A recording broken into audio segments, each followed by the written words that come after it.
see, this is me. Boba Fett.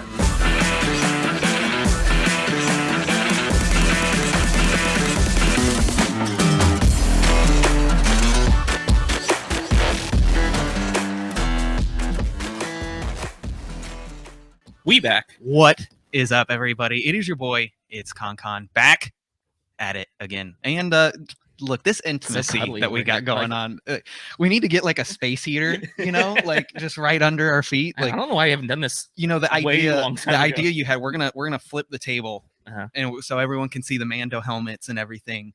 And we're gonna give the Star Wars news. We're gonna start wearing suits, like a weekend update. But yes, exactly. Star Wars news. Okay.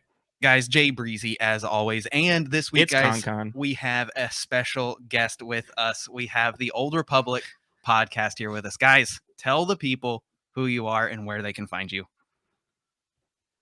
Hi. I'll let you go first, Brian. You're going to let me go first. Okay, yeah. This is Brian and Cassia from the Old Republic podcast, and yeah, very excited to be on with you guys. Talk chapter 7 of the Book of Boba Fett. And Cassia, I'll let you, why don't you pitch the podcast for everyone?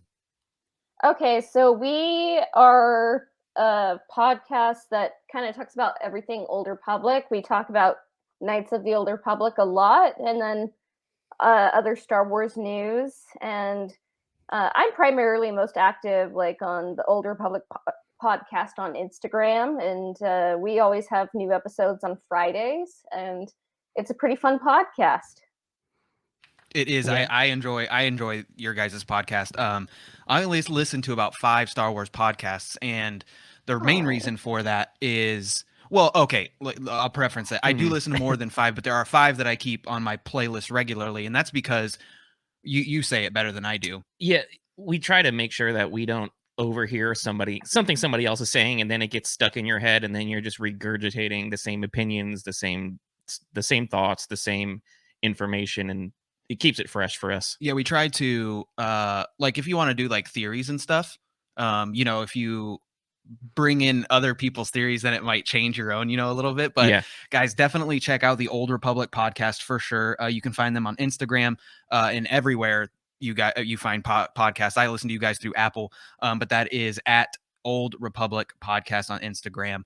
Check them out for sure, guys. I specifically like your guys' podcast just because it is a little more hyper focused into a specific timeline that not everybody is really digging into. Yeah. So it's awesome to hear. I mean, Old Republic is such an awesome era of Star Wars to talk about, period. And you guys have good audio quality, which is nice. Oh, very, very nice. Yes, very, very nice. How excited are you guys about the Old Republic remake? We're beyond excited. I got my PlayStation 5, so I am ready to go. I'm just waiting. I'm just waiting for them to announce the release dates, and hopefully we don't get too many pushbacks like the Lego Star Wars. But very excited for it. Yeah. What about you, Cass?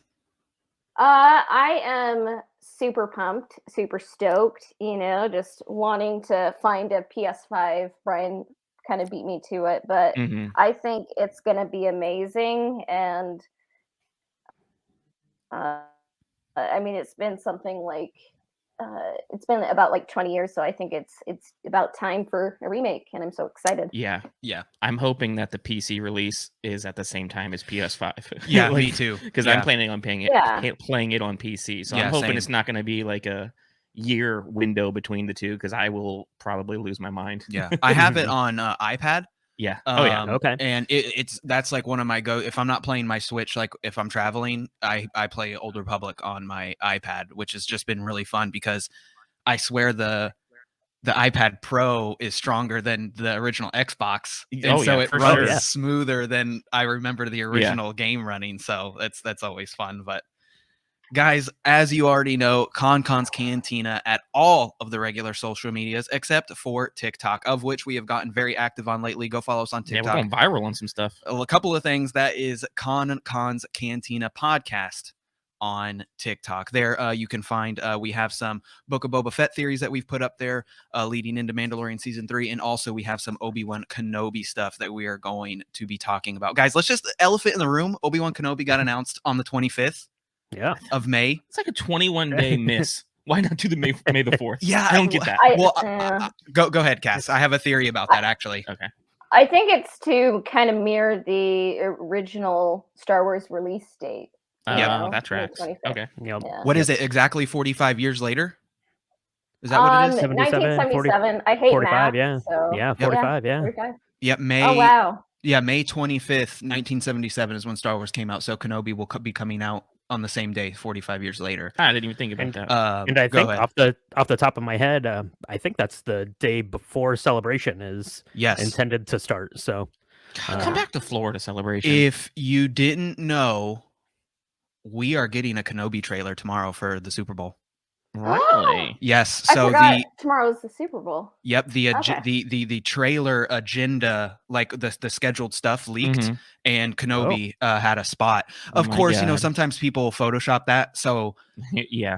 but I saw it a lot of places. It wasn't just like It one makes sense. place. They've been holding it for something that big to Yeah. drop it. That would be amazing. And then there was And I have a reason to watch the Super Bowl. there was something coming out on May the 4th. Is it Doctor Strange? Multiverse of Madness comes out on the 4th. No, that's I know a the Wednesday. Obi-Wan That's comics. Batman. The Oh wait, Obi-Wan no, comics that's are March coming 4th. out. Never mind. Sorry. I know. I can't. There was something coming out on May the 4th, and I was like, well, it would make sense. Disney wouldn't want them to compete. I couldn't Something remember else what like it was.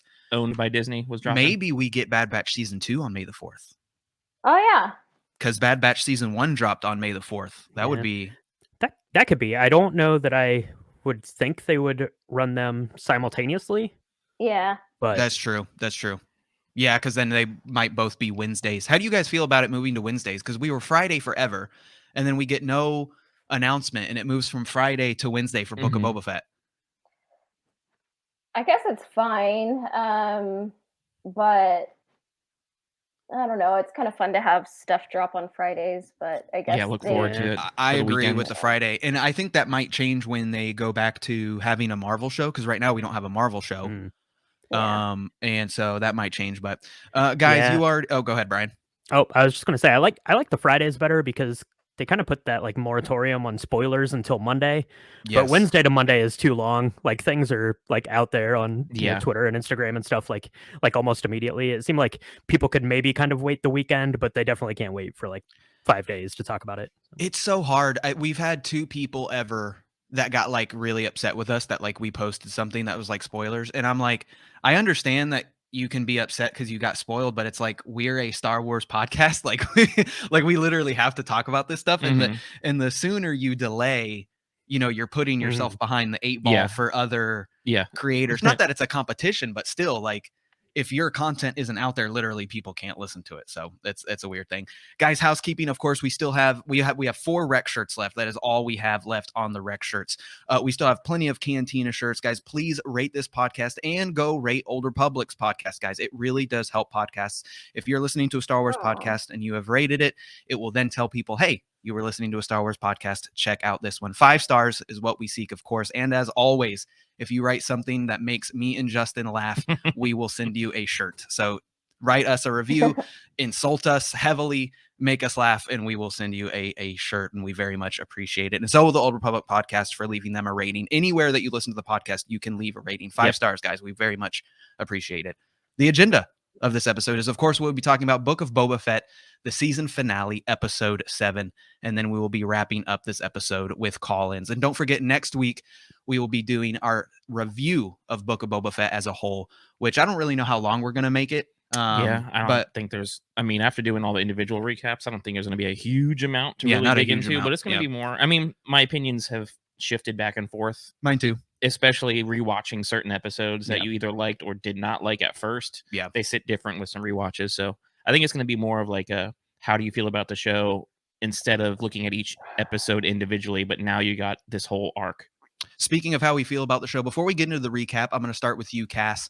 Give me a 1 out of 10. How did you feel about the finale? You can go into as much detail as you want. How did you feel about the finale? Then we'll go to you, Brian, and then me and Justin will give our thoughts. So I don't know if I loved it. I didn't hate it. I think I 7 out of 10'd it, it felt a little long. The action was good, but I kind of felt like the season didn't quite lead up to like the battle of this neighborhood. I felt like they could have spent more time kind of like making this feel like the Godfather of I Star love Wars. that Battle you of the said neighborhood. neighborhood because that's an actual. Me and Justin, we always try to be very balanced, and I don't like to call it a complaint, but that's one thing that I kind of mirrored exactly what you said. Is everything that was shot in Small. Mos Espa felt Yeah. like a neighborhood. I'm like, okay, we're on 3 streets, you know. But anyway, sorry, Cass, continue. Yeah, and it's just like I didn't. They could have had a lot of fun with it, like kind of like make each part of Mos Espa feel a bit different and like kind of more prominent and like budget Emma Stone, you know, and the mod gang. Like I didn't quite Budget feel Emma like Stone. they fit. I apologize to the actress. I should know her name, and that's mean to me. I'm sorry. She's pretty big too, though, isn't she? Yeah, I can't. Sophie Thatcher. Thank you. Show, Yeah, show Sophie. Miss Thatcher some love. Yeah. Yeah. Okay, yeah. I'm sorry, Ms. Thatcher. So that was mean to me. So No, I take that hey, back. she did fine. She did fine. She did, I think, better than she was the writing of her lines. I'll say that. Yeah. Yeah. So like, I mean, we got to know the Tuscans, and they kind of got rid of them, and I was kind of bummed about that. And then there was the mod gang. Didn't quite fit, like, you know, the genre we kind of usually get. For Tatooine. On Tatooine, I think it could have fit more on Coruscant or like Nar Shaddaa, you know. So I was like, okay, and like maybe it would help if they like went over 10 miles per hour, you know, in Yeah. their little scooters. But For sure. yeah, and then it's like we got a feeling for like the new Cantina, you know. We have Max Rebo there, and then it just blows up, but not with Max Rebo, thankfully. And then it's like we get 2 Mando episodes, and then it's like, okay, now we have to fight for Mos Espa, and it's like I didn't really get to know Mos Espa. Yep, I totally agree. What would you say you said 7 out of 10 for the last episode? Yeah, and I think like 7 or 6 out of 10 would kind of be like how I felt about the Book of Boba Fett, and In general. and honestly, like I wasn't really a Boba Fett person, but episode 2 by Steph Green made me a Boba Fett person. So. For sure. Brian, what about you? Yeah, so I'm kind of in that same range. It's like a 7 out of 10. Especially after like the first watching. I did rewatch it again this morning, just to refresh the old memory here before we recorded today. So I think that might have bumped it up a little bit because I kind of knew what I was getting into the second time around. The episode itself is a lot of fun. There's a lot of really cool stuff going on, and that was kind of the theme of the whole series. There was a lot of stuff going on that was all pretty cool. But yeah, I just I guess my criticism of it is it felt like it was this big epic finale, but the build up to it wasn't there, and it just felt a little bit disconnected. But that being said, if I just watch this episode, I'm like, oh, that was a lot of fun. They're flying around fighting. There's a bit of humor. There's Rancor, that's fun. So all the stuff was good. Yeah, it was just kind of the build up to it that left me a little more wanting. But yeah, like 7.5 out of 10, I think. Disconjoining, that's something you said. Yeah. When I first watched the episode, I was actually a little upset. I literally got up. I had to be in Tampa, Florida, which is about 2.5 hours away from my house. I had to be there by 8 a.m. Wednesday morning for work. So I got up at 4 to watch this episode. Got up, made my coffee, took the dogs out, sat down and watched this episode. And my knee-jerk reaction was, I wish I would have gotten my hour of sleep instead. So I was a little upset. But my second episode, I watched it with my wife, and she loved it. She was like hollering at the TV. She was laughing, of course, when Grogu came. She got emotional when Grogu and Din hugged each other. So she started tearing up. It made me tear up because I was seeing her tear up. It was like the puke effect. And the more that I watched it, and then again watching it again for the recap, it's just one of those episodes. Like I think of Mandalorian season 2, episode 2. We saw the spider episode, we hated it, but then when we watched it together and we talked about it, we loved it. Yeah, it was better. It was way better. I still go 6 out of 10 for this, and then series overall, I said 7 out of 10. Yeah, I'm on the same path. My first watch through, I gave this episode a 5. The reason for me was it just felt so the series as a whole just felt disjointed. Like I felt like there was two different shows or two different things going on and they just got smushed together. And then everything that happened in this episode was so predictable. Like Yeah. 2 or 3 episodes earlier, we predicted literally everything that was going to happen. There was no surprises. There was nothing like unexpected that happened. Like surprise, Cobb was alive. Surprise, he rode the Rancor. Surprise, they recreated the Boba Fett versus Cad Bane unreleased Wars. scene. Yeah. Like everything was like so see-through and transparent. But I mean, rewatching it went up for me. Yeah. I think I'd move it up to a 6 after rewatching it again. It's still I'm disappointed in how I'd love to know the like backroom secrets of what happened with the show, because it really feels like something shifted halfway through their production. They're like, we need Mando to save Boba, Yeah, and then yeah. we need Mando to save Book of why- Boba Fett. one of the things that I said is I feel like this show would have been much more well received if you re-edited the 7 episodes down to 4, whereas the first 4 episodes could be 2 episodes, Mm-hmm. and then the last 3 episodes could be another 2 episodes. Yeah. It wouldn't feel like, why did we spend so much time with the Tuskens and everything with Boba Fett in the flashbacks was so like harped on. Like we never have any reason why he kept having the reoccurring flashbacks of him as a boy watching Django fly away.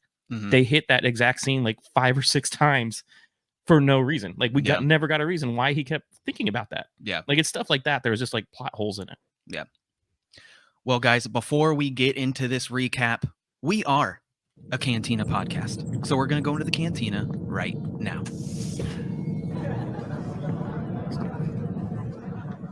Welcome to konkonscantina. What are you having?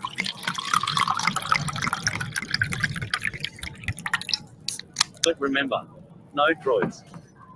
Justin, you and me are drinking the same thing today. We have a backup beer after we finish this one. We're splitting a small 12er, Mm-hmm. and this is from the brewery Tin Roof, and we are drinking Voodoo Indian Pale Ale. Yep. This is out of Baton Rouge, Louisiana. Their little More Louisiana beer. Yep. Just like the rain falling on a tin roof, there's nothing more comforting than the first sip of tin roof beer, brewed to perfection in Baton Rouge, Louisiana. $10 word. Yep. Tin Roof is our culture, our way, our beer. This is a American pale ale called Voodoo. The color is really, really good. The taste is like, it's not blowing me away. It's just an Indian pale ale, but it doesn't. American pale ale. The copper on the it's- back end is not harsh at all, which I really, really like. It's very light. Yeah, very, very light for an I IPA. could drink a lot of these, Yeah, actually. it's sessionable for sure. I'm looking to try to find if they printed the ABV on this, because it feels like it's lower ABV. Like a 6 out of 10 Mandos for me. Yeah, I give it a 7. The drinkability is there. Like you can drink. Yeah, this you could and smash it's- these for and sure. it's not like overpowering in any way. Yeah. Still, it's not one I would probably. Be Minus like a point for can art though. That's a little unoriginal, guys. You know, we're suckers for can art, and we just got a skull. That's all we got. Come on, guys. Yeah, they Could could have have. been a colorful I skull. I was gonna say, yeah, they could have done way more with Voodoo. than Yeah, just- come on. Yeah, exactly. Brian, what are you drinking? So I am drinking. It's called the Double Carolina Cobbler. Ooh, Well, that sounds check amazing. that does check that sound out. amazing. So this comes from Divine Barrel Brewing, which is in Charlotte, North Carolina. So it's about a 20-minute drive from me. Now I've been to the brewery and had just the Carolina Cobbler. Now this is the Double Carolina Cobbler. So let me tell you about this. So this is a Berliner Weiss. It's got cherry, vanilla, cinnamon, graham cracker, which I'm guessing is from the malt bill, and then a hefty portion of lactose. So this is a sour beer, but it's pretty creamy Ooh, on the I tongue. didn't think it would be sour. It's backing up with some of that that milk stout type sweetness you get from the lactose. It's pretty good. It's 8% ABV, which is really high for a sour beer. Mhm. And that lactose is just a little sweet. All the craft breweries like do the can 16 I art. like ounce the can art. Yeah. do 16-ounce cans, which is good because you can sell the same amount of beer for more money. So I Yeah. get why they do it. 16 ounces of this is going to be a lot to drink. I think it's just a little bit too sweet. for me to get on there. But yeah, it's really good. I would love to have like a little snifter of this. It reminds. Look, we're gonna have to send you some money so you can ship us 4 of that, get you because some that of those, sounds yeah. really good. It reminds me because we just had that Berliner Weiss. What was it? 2 episodes ago. That was Yeah. that holiday, and the it was holiday pie. It surprised basically. us with the tartness of it. Yeah. So now I'm like super Mhm. interested. Yeah, we for had that. one very similar, and it was ours was more like a Christmas or Thanksgiving dinner style, like Yeah. stuffing Okay. and Had, like, some- cranberry, some Okay. allspice, and some allspice, cranberry, ginger. Yeah. It was super good though. What would you be your Mando score? Is it Yeah. a milk? Is Yeah, it milk? and, I said it was sour. Is it milkshake like? It's kind of milkshake like. It's like a Ooh. red, and it has like a little bit of Mhm. haze. I'm drinking it out of a Boba Fett glass. Nice. Luke Skywalker is Good. not featured prominently on the Boba Fett glass, but I guess it's still. But I guess it's That's still a a Boba way Fett glass. better glass already. Let me tell you. Is the Mandalorian like on the backside of the glass? Yeah. Yeah. Grogu's on the back for Yeah. sure. I don't think that many Mandos would be drinking this. It doesn't seem like a Mandalorian type drink, right? A Berliner Weiss, but I'm gonna give this.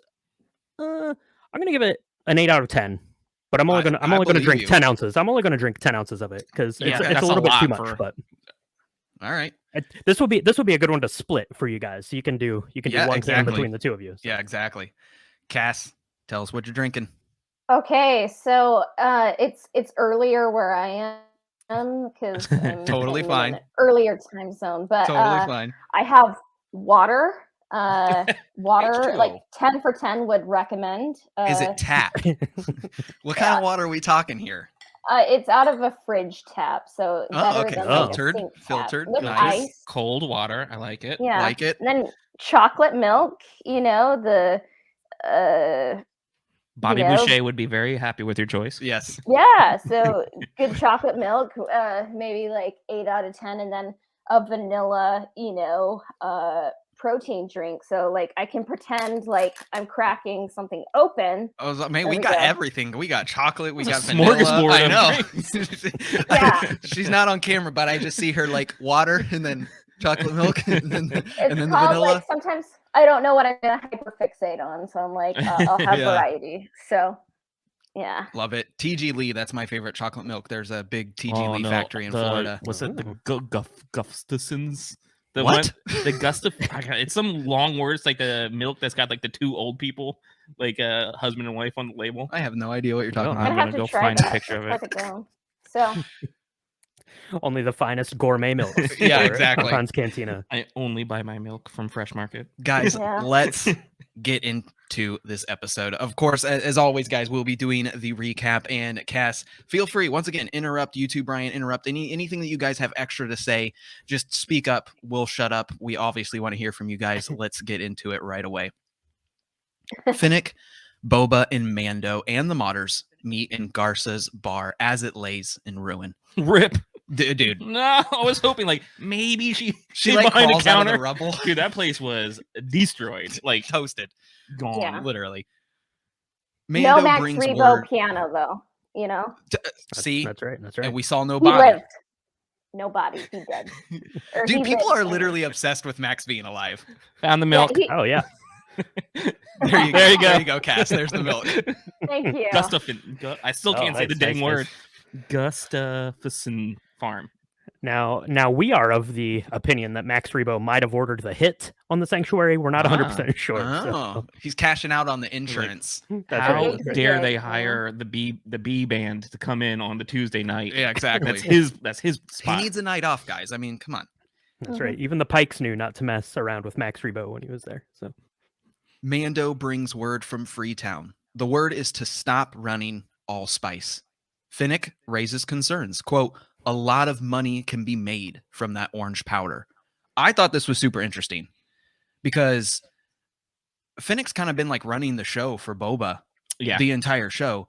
And she is kind of rearing her ugly head a little bit. I don't mean that in a bad way. Just she wants the spice to run. She's like, we can Well, sell we spice. It's profitable. Like that's what she's worried about is Yeah. Boba's empire and hers in turn because they're splitting it 50-50. And I think that it's cool because, Boba is calling himself Crime Lord since the Mhm. beginning of the series. And this is the first time where either of them are doing had something a crime chance lord to do like. something criminal and not just be good guy Boomer Fett. Yeah. Boba agrees and says, quote, "Spice is killing our people. They can prosper under our rule." Boba suggests waiting for reinforcements at the palace. The modders object. This scene was also super interesting to me. Mm-hmm. Kind of like what we were talking about earlier, guys, like the writing, Mhm. the dialogue in the show was not the greatest. And I thought that this was a big disservice to Boba because the modders kind of step up to the plate here. You know, the modders are the ones that encourage, hey, no, we have to stay here for the people. And I kind of wish the roles would have just been reversed. You know, I wonder, like, did they put more eggs in the basket of the modders? Did they think they were going to be more well accepted? Because this is something that Boba Yeah. should have been saying. You know, Boba should have been saying, no, we're going to stay here with the people. Yeah, Yeah. I agree. Mhm. Yeah. I mean, it's Yeah. called the Book of Boba Fett. You know, Yeah. I kind of expect more Boba Fett. You know? Yeah. I mean, I guess you could kind of write it off if they're if we're to assume that like the modders are to play a bigger part in running Mos Espa kind of going forward in the stories Yeah. that they're going to tell. But yeah, that was kind of a recurring theme. It seemed like there were a lot of things that Boba should have been doing that other people were doing in his stead. And it was a double-edged sword for me too, because I liked seeing the modders step up. And once again, I thought that Thatcher's delivery of her saying that we needed to stay and protect the people was actually some of the better acting that we've seen in this series so far. So it was cool to see them play a part in the rest of the plot of the episode of we're going to stay here. Yeah. I felt it was a little bit of a disservice to Boba. Yeah. Boba's, I don't know, man. They're not making him look good in like any scene in this show so far. Yeah. Back to the recap. The modders wish to stay in the town to protect the people. Cad Bane, of course, walks in, giving the stink eyes to the Jawas as they look back. The Jawas are robbing a speeder. Yeah. they're taking it apart, like we saw in the N1 Starfighter episode. They're like, just ganking ganking it. Yeah. And it was funny. The engines on this speed racer or land speeder looked just like the thrust ports for Luke's land speeder. I think it was done on purpose. The one I'm sure it's not the same one. Yeah, same model or something. Same model. Yeah, I thought that was a little cool Easter egg. The mayor, alongside with the Pike leaders, talk about the worries they have of Freetown coming to aid Boba Fett. Cad Bane assures them that Freetown will not be a problem. The Pikes also assure Cad Bane that the Tuskens have all been wiped out, leading them and Boba to assume that they were taken out by the Nikto speed biker gang. Yet another thing that we kind of thought that it wasn't that gang that actually took them out, because it did not make sense. It didn't make sense. The Tuskens, who have shown that they're sharpshooters, they're ruthless, they're awesome at fighting, they're not slouches, that a group of like 4 or 5 Nikto speeders were going to be able to take out that entire clan. Yeah. Mm-hmm. It was cool because we had this line from Finnick already too. You know, when Boba tells Finnick in episode 4 that they were wiped out. Yeah, while they're in the Slave One. And no, it's not that anymore. Oh, my bad. Say that. My bad. Boba's ship. Wait, no, the fire spray. That she's like, no, there's no way that the Niktos took them out. And I think a lot of people assumed it was going to be Cad, right? Like Cad was the one that was hired. Mm-hmm. And I think that would have been cool too, because maybe we could have gotten a scene with more Cad. Yeah, coming in, I would have liked more. Even if they said this line and then we got a flashback of Cad actually being the one to take them out, that would have been cool. More Cad Bane action would have been awesome. Yeah. I think or just like I think. Go ahead, Cassia. Okay. Sorry, but yeah, just like even like a flashback of like young Boba with Cad Bane, like kind of like seeing the history they have, like rather than just like having to Google it, on Wikipedia, I feel like there's history here. And we could have had, oh my gosh, and why is his name Logan? Yeah, Daniel Logan, like actually being like young Boba. That would have been amazing. I still hope we get it. Yeah. I still want Daniel Logan. I think as far as the Pikes taking out the Tuskens, I think that they really missed a good opportunity to show that either in real time or in a flashback, because one of the big problems for me is we end up having this big war with the Pikes, but I never took away from the show why they were such a scary force. Like I never got like what made them such they a seemed way dangerous worse in the opponent. Clone Wars. Right. Yeah. Yeah. So I'm like, okay, well, they're here and they hate Boba Fett, and now there's a war, but I didn't understand like what led to it. Like I know they blew up the sanctuary, but we never really learned like why they did that or why they decided to do that or what kind of what kind of stance they were taking. So yeah, I think they could have, you know, even like I said, just in like a flashback, have showed, you know, what they did to the Tuskens to set that up. I think would have fleshed out their part of this a little bit better.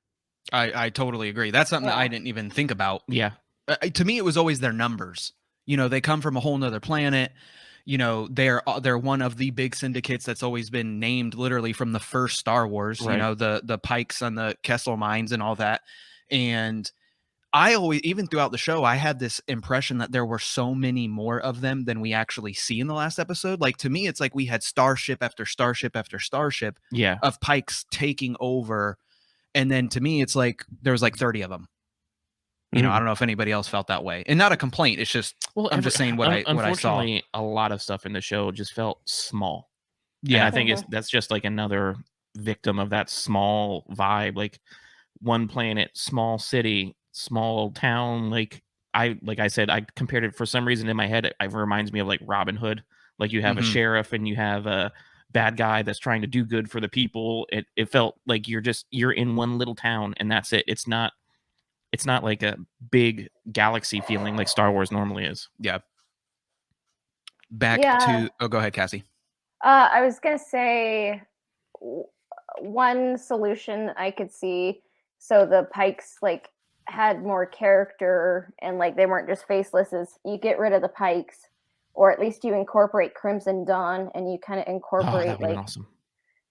Human elements, maybe even have Kira show up. I mean, I'm kind of biased. Like we were hoping for Kira. That was one of the things that we said. She has a new comic that came out, and her new comic so far is absolutely amazing. And not to say that I'm not grateful that we got Book of Boba Fett. You know, I hopefully we get Solo 2. So make Solo 2 happen. Hashtag make Solo 2 happen. That's all we get. Back to the recap. And then the Pikes, of course, assure Bane that the Tuskens have been wiped out. The Pikes have also located Boba Fett and his crew, located at Garsa's sanctuary. Cad thinks that he knows how to draw Boba out. Luke's X-Wing flies into town. Did you think Luke was going to be on it? Of course I thought Luke was going to be on it. We're going to... Okay. Here on Konkon's Cantina, it's not that we don't like Luke. We just... There's this appreciation in rose-tinted glasses that people have for Luke. And really quickly, tell them about you're reading an extended universe book right now. Yeah, I'm reading a book that I probably haven't read since I was 13, Spectre of the Past, which is almost the exact same time frame. It's literally 20 years after Return of the Jedi. Luke is a goddamn idiot still.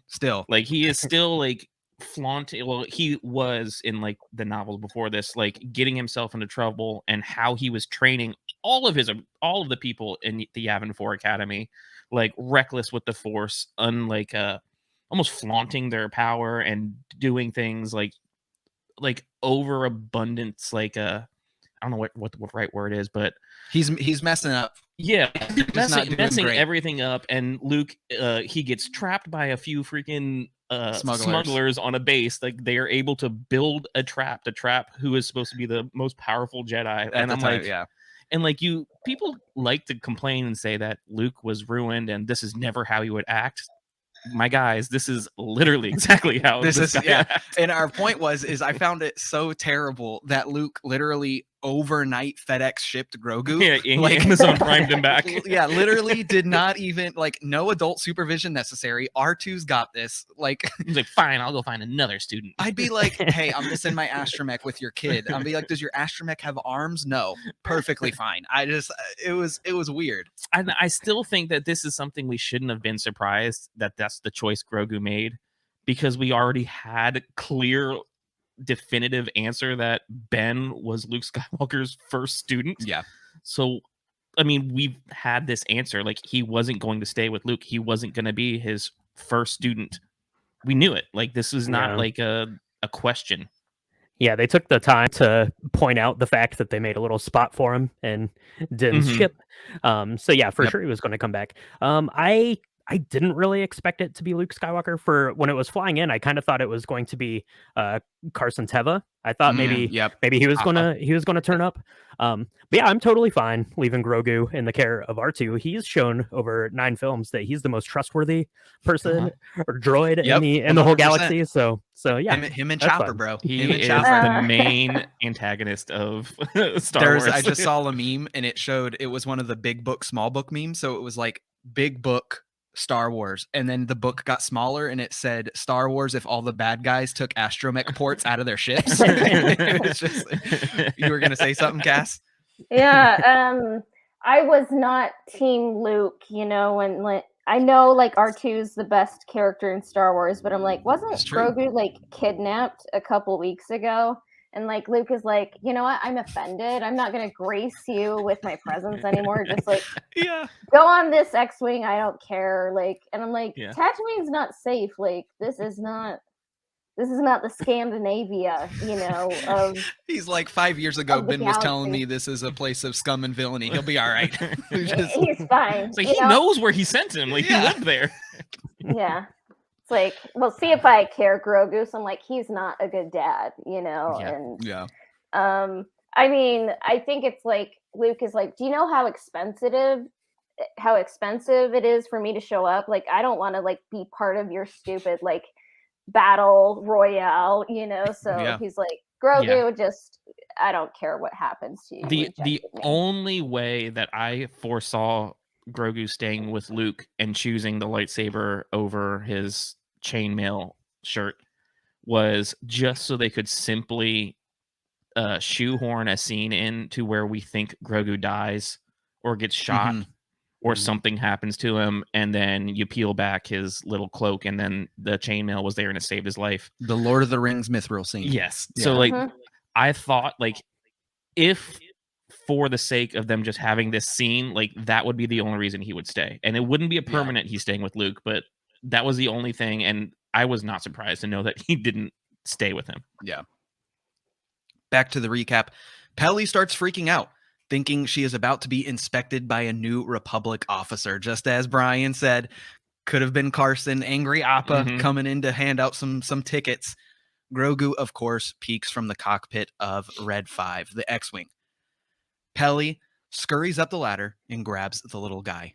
Gives R2. some worms. Huh? Gives him some worms. Gives him some worms. R2 immediately starts beeping, asking for the Mandalorian.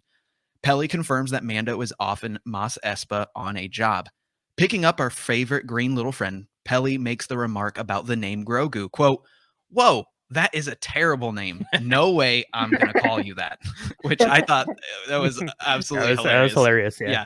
Amy Yeah. Sedaris crushing it yet See, again. okay, are you guys Amy Sedaris fans? Do you like her? Yeah. Yeah. Team Pelimato for sure. What about you, Cass? I love her. Yeah. Yeah. I see a lot I of mean, hate if I for were a her. character in Star Wars, I'd probably be Pelimato, you know, like I'd love to be Bastila or Princess Leia or Padme, but like honestly, I would probably be Pelimato. So It's like there's real military people that would be the BAs in the Star Wars universe, and Uh-huh. then there's the normal people. Yeah. It's like, oh, Peli, that's Yeah. that's Like, she's that's our my goal. avatar. Yeah. Yeah. That's I right. can be a mechanic and not do my taxes in the Yeah. Star Wars universe. That's what Peli does. Back at Yeah. Garsa's sanctuary, we get a similar montage that we have seen in the previous episode. The forces of Boba Fett patrolling the streets of Mos Espa as scouts. The Gamorrean guards are in the Klatooinian district, BK in the Trandoshan area, and the modders are keeping an eye in the workers district.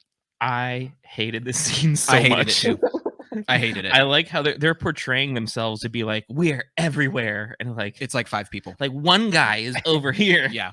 And 2 chicks are over there. This is And then- like what we've said about it feeling small. Yeah. If you just say we're everywhere and you don't visually represent it on screen, Mhm. you can in your head, you know, I don't know, maybe BK is watching more than 5 Trandoshans. I didn't need, you know, you show me that on screen, I'm like, of course he's going to take out those guys. But Yeah. when I think of Trandoshan area, I'm like, dude, there's like 1,000 Trandoshans over there. And yeah, he's the just city gonna, was huge. Like when Yeah.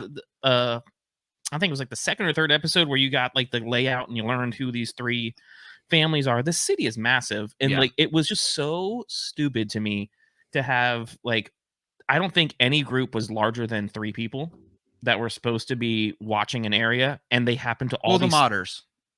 There's like, well, I guess what they showed, at but least still, 8 of there's them. only 8 of them at the most. Like, just think of like being in a theme park. A theme park is nowhere near as big as the entire city of Mos Espa. Yeah. Like, if you were supposed to be watching everything, look, we're going to Magic Kingdom. You're gonna go to Tomorrowland. I'm You gonna stand go- in front of the castle, yeah, and we're gonna lock this place down. no one's getting in past or it. out. No, nothing. What about Which, you? surprise, surprise. Someone I'm Yeah. gonna go to What a- Adventureland. So yeah. Yeah. Cass, Adventureland. Brian, you're gonna go back to Thunder Mountain. Wait, no, that's Frontierland. Adventure- He's going to Frontierland. Yeah, Frontierland. there we go. Frontierland.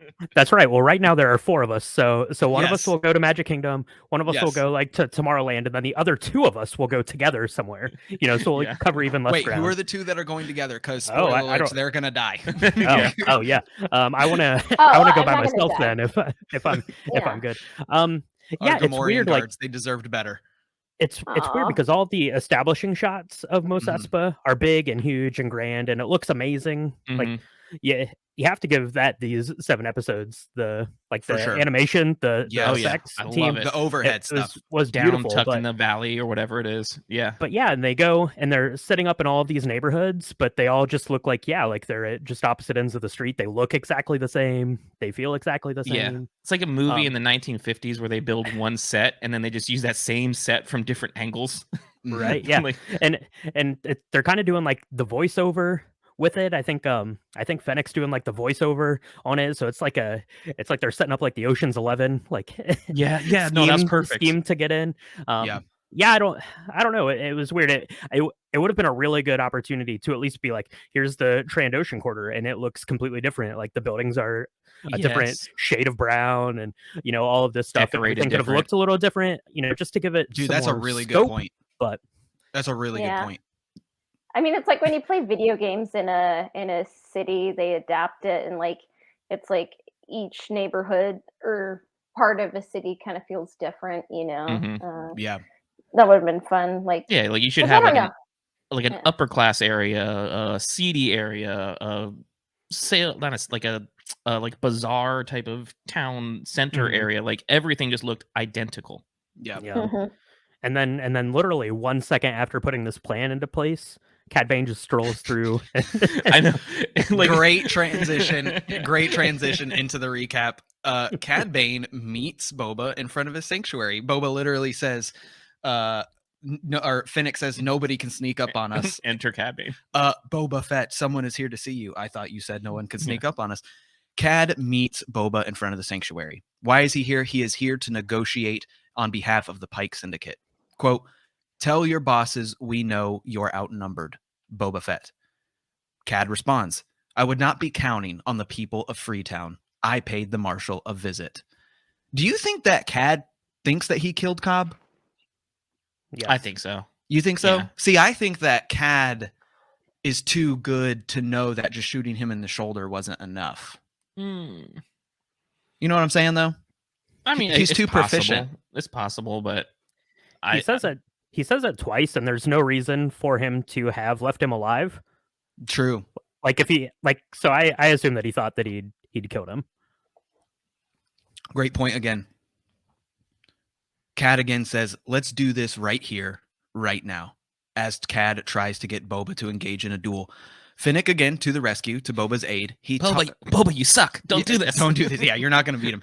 Finnick again talks down Boba, telling him that he's emotional. And of course, this is because Cad Bane has brought up the fact that, the Sand People were killed by the Pikes. Quote, you're getting soft in your old age, Cad says to Boba. As Brian brought out, in a coordinated attack, Boba's forces are completely jumped by the people of Mos Espa. All the syndicate families now have come together to attack everybody. Some of the modders are killed. BK is run over by Trandoshans. In a moment of silence for our Gamorrean guards. Thick boy guards are gone forever. The way you're gonna say something, Brian? No. Dude. Just, pour one out. Yeah. Well, the way that when they fall off the they even added the squeal. And my wife, she goes, "Oh, like, come on, man! How come they die out of everybody?" I will say that if you're in charge of defending a position, don't be on that side of the cliff. Be on the other side of the cliff. Be on the other side. Yeah. Come on, guys. Rookie mistakes. I really didn't feel like they had to die. I feel like in the first episode and in the second episode against BK, they did so good. Like showing they us herded the fighting. herded them like cattle, basically. They and just pushed them, prodded them right over the edge. Finnick has her own mission. What's the mission? Taking out command and control of the Pike syndicates. The Pikes now set up for what seems to be a siege outside of Gar's sanctuary. Mando and Boba decide to make their final stand. Quote, "You want to stay? Mando, this is the way." I actually really liked this scene. I agree. Yeah. Between the two of them. Go ahead, Cass. I love seeing them together. The silver and the green complement each other, and it's nice to see some Mando bros, just like bro it out, like, and they fight well and in sync. So I'm like, if Mando is going to be here, at least they are good. And I like that it also kind of, one of the things that I've said before is like, I wonder what Din is still like so deeply entrenched into their covert and their kind of like extreme sect that we've realized that it is now, when other Mandalorians are like, why won't you take your helmet off? Like, you're one of those, this is the way guys. They specifically call it a cult. Yeah. Yeah. So like this is, after everything that's happened, I kind of wondered, like, after he got kicked out, like, man, he's still on that. But this is also confirming it. This is him. He's like, yes, I do believe it. This is the way. Yeah. So it was like good, I don't know, character building for him. Like, he is gives us direction down for season 3 too. Yeah, it shows us a lot about him, what we can expect out of him moving forward. It's not going to be Din with no helmet constantly, like the way Boba barely has his helmet on in this show. Yeah, and I think it actually sets up a good kind of character arc for Boba Fett if we're to see him going forward too, because it's literally coming on the tail of all of these other crime syndicate families or mob boss people just going back on their word with him, and then you have Din there saying that, no, I gave you my word, I was here to help you, and so the way of the Mandalore is the way. And I think that I don't know if we get into future predictions, I think that's probably, if we see Boba Fett again, that's kind of the capacity for it. Yeah. I liked the subtle comedic relief we get here too, because Boba's like, you believe in that bantha fodder? And Mando says, I do. And he goes, good. Like, because if it wasn't for that, I'd be screwed. Yeah. You'd be jetting off. So back to the recap. The Major Domo back again, probably my favorite character. This is the best guy. Since Pele Moto, he is the best character that they have made. Yeah. The Major Domo suggests that they negotiate, offering his services because he's been taught on Coruscant. I've been to Coruscant. He's not no better. big deal. I'm not better than Super anybody. Donald Trump right there. Yes. I got the best guys. We got the best schools. Subtle flex, And he is, I don't know if you could tell by my accent, He offers Boba to write down the terms of their surrender. What is the terms of the surrender offered by the Major Domo? Please tell me you have it word for word. A little bit. He goes, maybe leaving off world, it could have been a little bit of, dang it. No, I had it in my head and it went away. Basically, pay a little money and we can jet off world. Because he wants out. Like, this is transparent. This is for him. This isn't for Boba. He doesn't want to die. Yeah, because the deal he proposes was literally just getting there and leaving, which was what Din just proposed. Exactly. Of course, it would not be that easy. Boba has written down that they will not surrender, and in fact, that they will kill all the Pikes.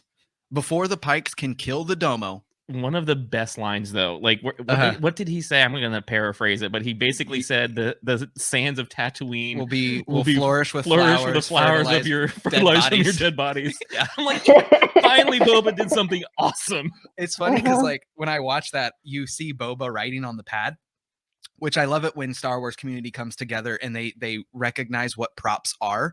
The tablet that he's writing on was a 1984 bowling game. So the pad is long because it's a bowling alley lane. It's a bowling thing, yeah. And I actually had I actually Uh-huh. had one of those. My grandparents had one, so when I go over to their house, I would play You with gotta it. go dig that sucker up, man. Same That's with right. I know it. Star-Lord in Guardians of the Galaxy. His monitor in the first Guardians of the Galaxy, same thing. That was a football game Those from the Tecmo 80s. Tecmo Super Bowl like little Exactly. games. Yeah, I just thought that was super cool. I'm so young, I didn't know what it was. So, Well, Wow. Cass, Wow. I didn't know what it was. Wow. I'm kidding. I didn't know. Look. Twitter told me. Okay, What? Twitter. What? I don't know what you said. That's a whole nother skit on that one.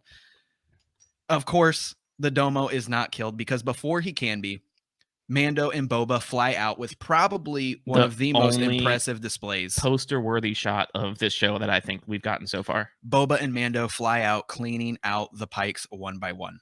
I know we're gonna have something to say about this scene. Brian, why don't you go first? Yeah, I mean, it was awesome to finally kind of see Boba Fett using his whole artillery that's at his disposal. I think people that were, fans of Boba Fett going into the show that were very excited about the show, this was what they wanted to see, and they finally got it. So it took, the 7 episodes to get it, but it was really cool. It was awesome seeing them fight kind of back to back and taking everyone out. If I do have a little bit of a gripe, it seems like if you have Beskar armor, you're basically invincible because they got shot like 10,000 times. But Yeah. Cass, what about you? I'm gonna come back to that, Brian. I love the knee guns. Yeah, the knee rockets. More knee guns. It's too bad he only has 2 knees, But hang on, we get he the needs elbow guns. We get the he does like that stance. Yeah, it's great. Yeah, and then I don't know. Some parts felt a little long, but like some parts, I'm like, this feels like Battlefront 2. Like, if you're fighting for Mos Espa, it doesn't. I kind of like it when Star Wars isn't like it's the fate of the galaxy. It's in balance, and we must have a Death Star for some reason. Like it kind of feels nice. It's about one neighborhood, so parts of it kind of felt like a little bit like a Battlefront. Like you're kind of playing it with your friends and like liberating the Tatooine map. Yeah, I loved when Din first comes out, and we get that immediate stop with the jetpack. And it just shows like how in control Din is with his jetpack compared now. to when he first got it. Compared to season 2. I mean, the way that he comes out and just does that immediate stop. And it's even the jetpack stuff in this episode was so much more flashy than even in Mandalorian season 1, chapter 3, where all the Mandos are kind of just going up and down. Right. We get like the jetpack slide from Boba later in the episode. Yeah, that was awesome. Just both of them, so much control with the jetpacks. And Brian, please, Star Wars, if anybody of importance ever hears this, stop putting people in a city square with Beskar and getting shot. It's not cute. It makes them look like they're idiots. Like yeah, I mean, one or 2 shots for sure. Yeah. That's fine. But yeah, I mean, they were just getting like rained on, and it was they were totally fine. And I'm like, well, the best card's only like your helmet and like your little gauntlet and a chest plate. That's a lot of places you could get shot. Yeah, still, it's almost the mirror image of stormtroopers that are fully clad in armor, and one shot immediately kills them. Where now you have just a few plates of armor on the chest, thighs, and your head, and you can be invincible to blaster fire. Yeah, it's a little jarring to see, is all. Back to the recap. As the battle intensifies, as we were just talking about, Mando and Boba are pinned down, but the people of Freetown come to their aid. The rest of Boba's crew arrives. BK joins, throwing Trandoshan's and pikes over his back and shooting them as he runs along. And of course, the modders come in. So happy BK wasn't dead. I know, me too. The modders come in on their speeder bikes. As they shoot down the pikes are on their heels. However, as they begin to flee, 2 Scorpion droid tanks approach. Matters worsen as both activate their shields. Even Boba's main rocket volley is not enough to penetrate the shield.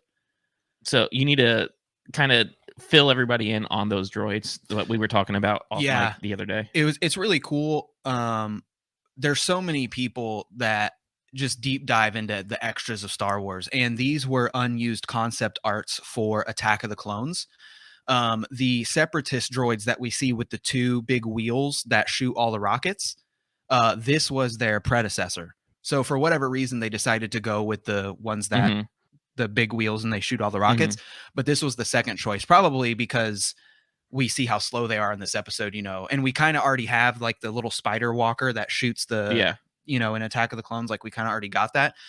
So just, it's so cool. And we see this in Book of Boba Fett and in Mandalorian so much. Ralph McCoran art, concept pulling art, in that unused OG Star Wars stuff. It's super cool. I thought they were pretty cool overall. Yeah, I loved seeing the bubble shields because it immediately gave me a nostalgia vibe of prequels, and it Exactly. Yeah, I really liked it as well. Yeah, one thing I liked about this design, like they kind of seem like centaurs, kind of based on that desert creature, like a la Harryhausen, episode 1 or 2. So it's kind of like it's the mechanical Titanic form of, I think that creature. So it's kind of like nature is kind of writing the story, I guess. I like that too, dude. Give us a. Well, we kind of got the centaur, but a centaur type thing in Star Wars could be done in a Star Wars way where it's not high fantasy. That would be cool. I'm a fan of centaurs. Centaurs are cool. Boba and Mando tag team the droids as the rest of their crew runs for cover. Mando even drawing his darksaber. Dum Din is back. Dum Din. It is no use. As Mando runs through the streets, he runs into Peli.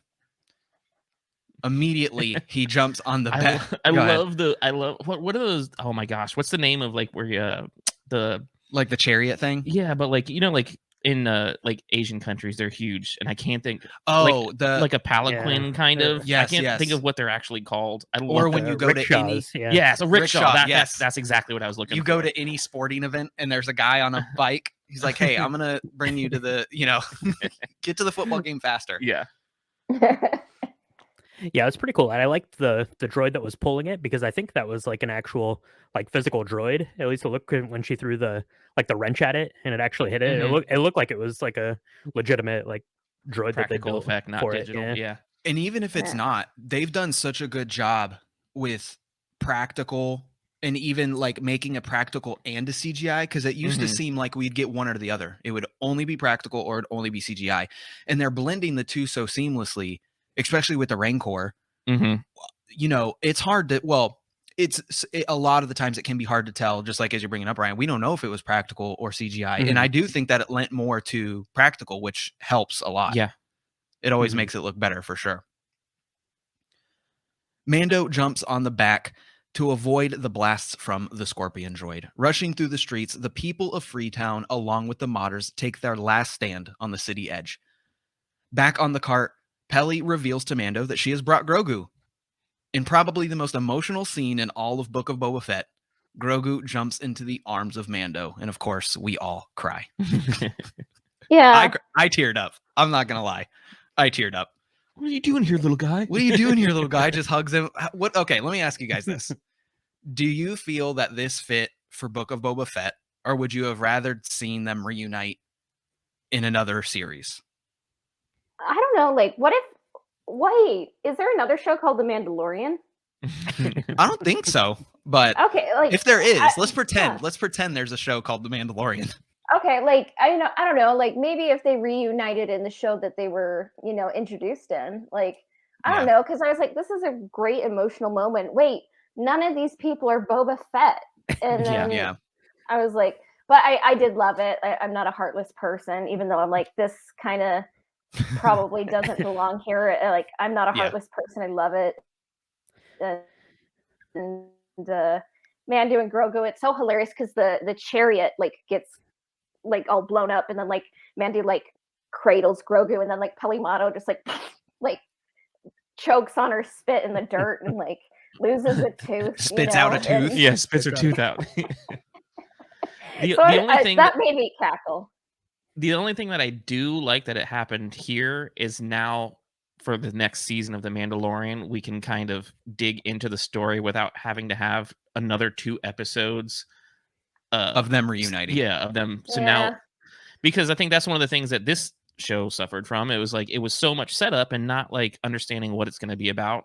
So that is an upside. I still do agree 100%. It's really weird to shoehorn it into the Book of Boba Fett, but I'm totally fine with it. I was totally fine with the like Mando centric episode.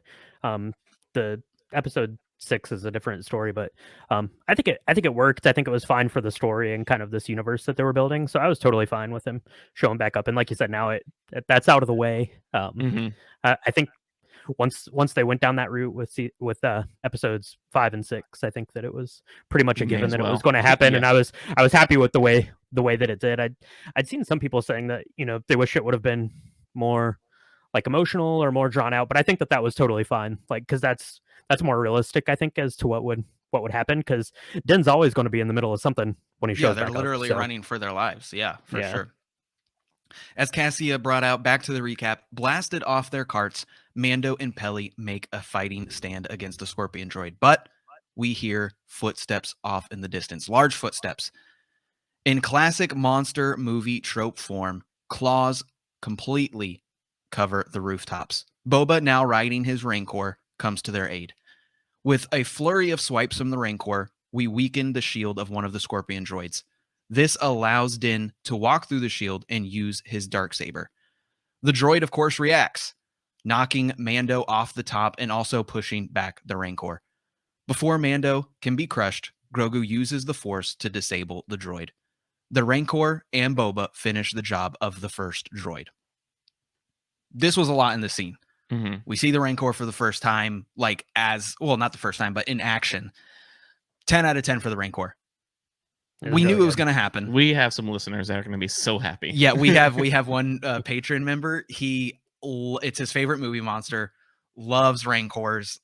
He rates every episode. Rancor meter by the Rancor meter. Yeah, how much Rancor if was there's in it. no Rancor, it's a 0 out of 10 on the Rancor meter. Yeah, I absolutely loved it. I don't know that they could have done. Literally, Discord is driving me crazy right now. It is popping off. I don't think they could have done any better with the Rancor. What about you guys? 10 for 10 needs more Rancor. Yeah. There was a few scenes where Boba looked really fake riding it, and there was also scenes where he looked amazing riding it. I think it was it was kind of the scenes where like something more like a super, not acrobatic, but like a lot of movement, and he was kind of doing like the wide stance, holding on. Almost burped. That wide stance, holding on, and kind of like struggling. It looked a little too CGI in a few scenes, but as a whole, like I thought it was fantastic. We knew it was coming For a TV show. Yeah, especially for a TV show budget. Yeah, Yeah, it looked great.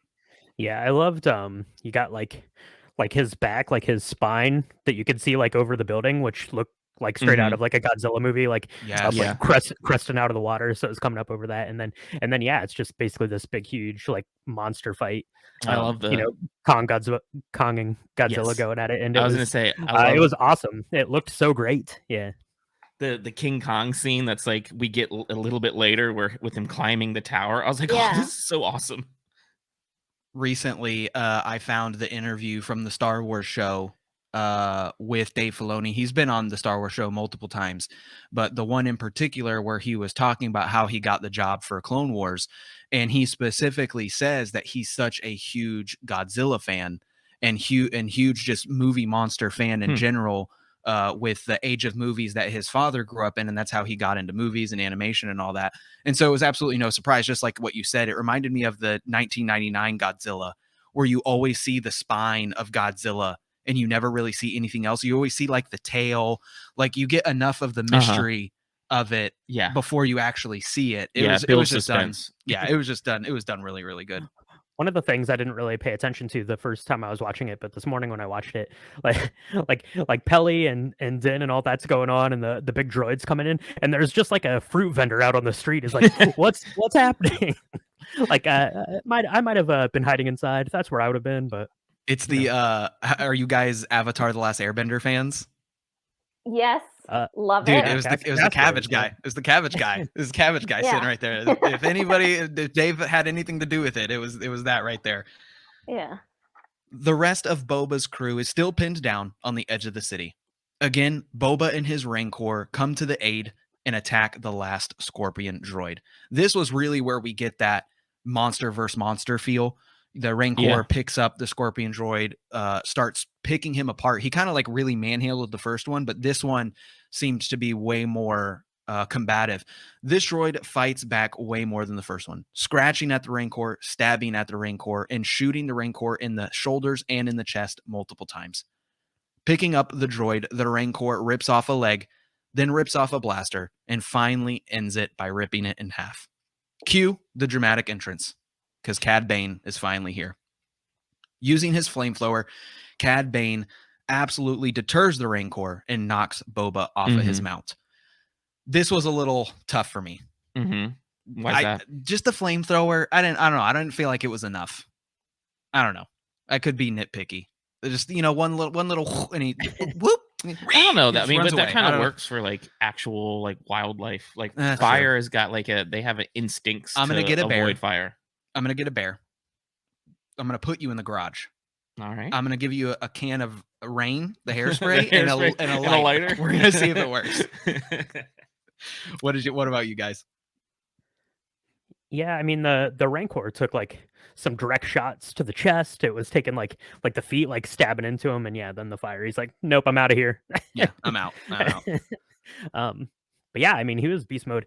And back to Black Chrysanthemum, he's like beast mode too. He took like an axe to the back, so everyone was beast mode. You Dude, can't get any of these yes. guys down. So The modders with the 360 no scope slow motion shoot. Dude, okay, everyone is talking about the spin thing. I don't think it's that big of a deal. That was so cheesy. Come on, spin, it's not that big of a deal. the spin was awesome. I loved Yeah, it. I loved it the yeah. first time. I loved it again even more watching it this morning. I was like, I yeah, just don't like I mean, you're slow gonna. motion. Yeah, See, the slow. Well, that's a Robert Rodriguez thing. So the slow motion was a little thing. But yeah, I loved his little spin. That was pretty good. I didn't mind the spin. You hit the nail on the head. The slow motion is what kills it for me. And yeah, that wasn't the only slow motion either. Like Even they used Cowboy a ton. Bebop, the new live action Cowboy Bebop, I was complaining to you about how much Slow motion. There is a point where we have too much slow motion. Yeah. Starts to feel like the $6 million man. Exactly. And it's like slow motion doing anything. Back to the recap. Boba and Cad continue their duel from earlier. Boba is confident in his armor and challenges Cad to the duel. Cad, however, has his speed. Shot after shot, Boba is knocked down by Cad Bane. Stepping on Boba, Cad takes his last and final shot. As he pulls the trigger, however, Boba has one last trick. Deflecting his shot with the Beskar shoulder plate and using his gaffy stick, he knocks Cad Bane down and stabs him. But is Cad Bane dead? He did. Okay, Cass says dead. What about you, Brian? I'm gonna go with probably dead. Probably dead. I think he's alive. So, if you haven't seen, I was definitely not the first person to make a video on it. Right, if you watch every scene with Cad, his heart, our right, their left, he has a greebly on his chest. Now that greebly on his chest never blinks. The second he is stabbed by Boba, it starts blinking And beeping. and beeping. And when we get the final zoom over shot of Cad dead on the ground, you can hear that beep, beep, beep, beep. And who does Cad have no doubtably waiting for him somewhere? Todo 360, his droid, and his ship. I think that the introduction of this live action character, even though the age does fit, he's like 74 at this point. Yeah, 72. I think the math came out to. And Duroses only have a human lifespan, so he's pretty much near the Old. end of his rope. He's old, yeah. I personally wouldn't be okay with him dying, only for the fact that the Boba that we see through this show, I don't feel can kill Cad. And I mean, just look at the wounds that other people have had. Like Fennec had a gut shot. Cobb Vanth had. Sidious was literally blown up in a Death Star. Like, I'm sorry, he's not dead. Like, Yeah, I think. I mean, he very well could be. he could be. Yeah, I think that they've shown what you can survive, especially in this show specifically. That I wouldn't be surprised if he's alive. we like the speculation, right? We all like the speculation. Yep. The Rancor continues to tear through the city. Mando begs everybody to stop shooting at the Rancor. In a heroic effort, Mando tries to tame the Rancor. Unfortunately, Mando is literally manhandled and Dragon Ball Z styled, thrown through multiple buildings. Grogu takes to the street to make his final stand between his daddy Din and the Rancor. Using the Force and a beast connection that we've seen multiple times in Star Wars, the Rancor is finally put to sleep. By the move I like to call the "Go sleep, little baby." Go sleep, little baby. Yeah. I loved the Beast Connect scene. Reminded me of Ezra. I think Ezra has one of the coolest displays of Beast Connect that we see in the shows. Anakin uses it in Attack of the Clones. And Grogu was just super cute. How about you guys? Do you love this scene or what? Go ahead, Cassia.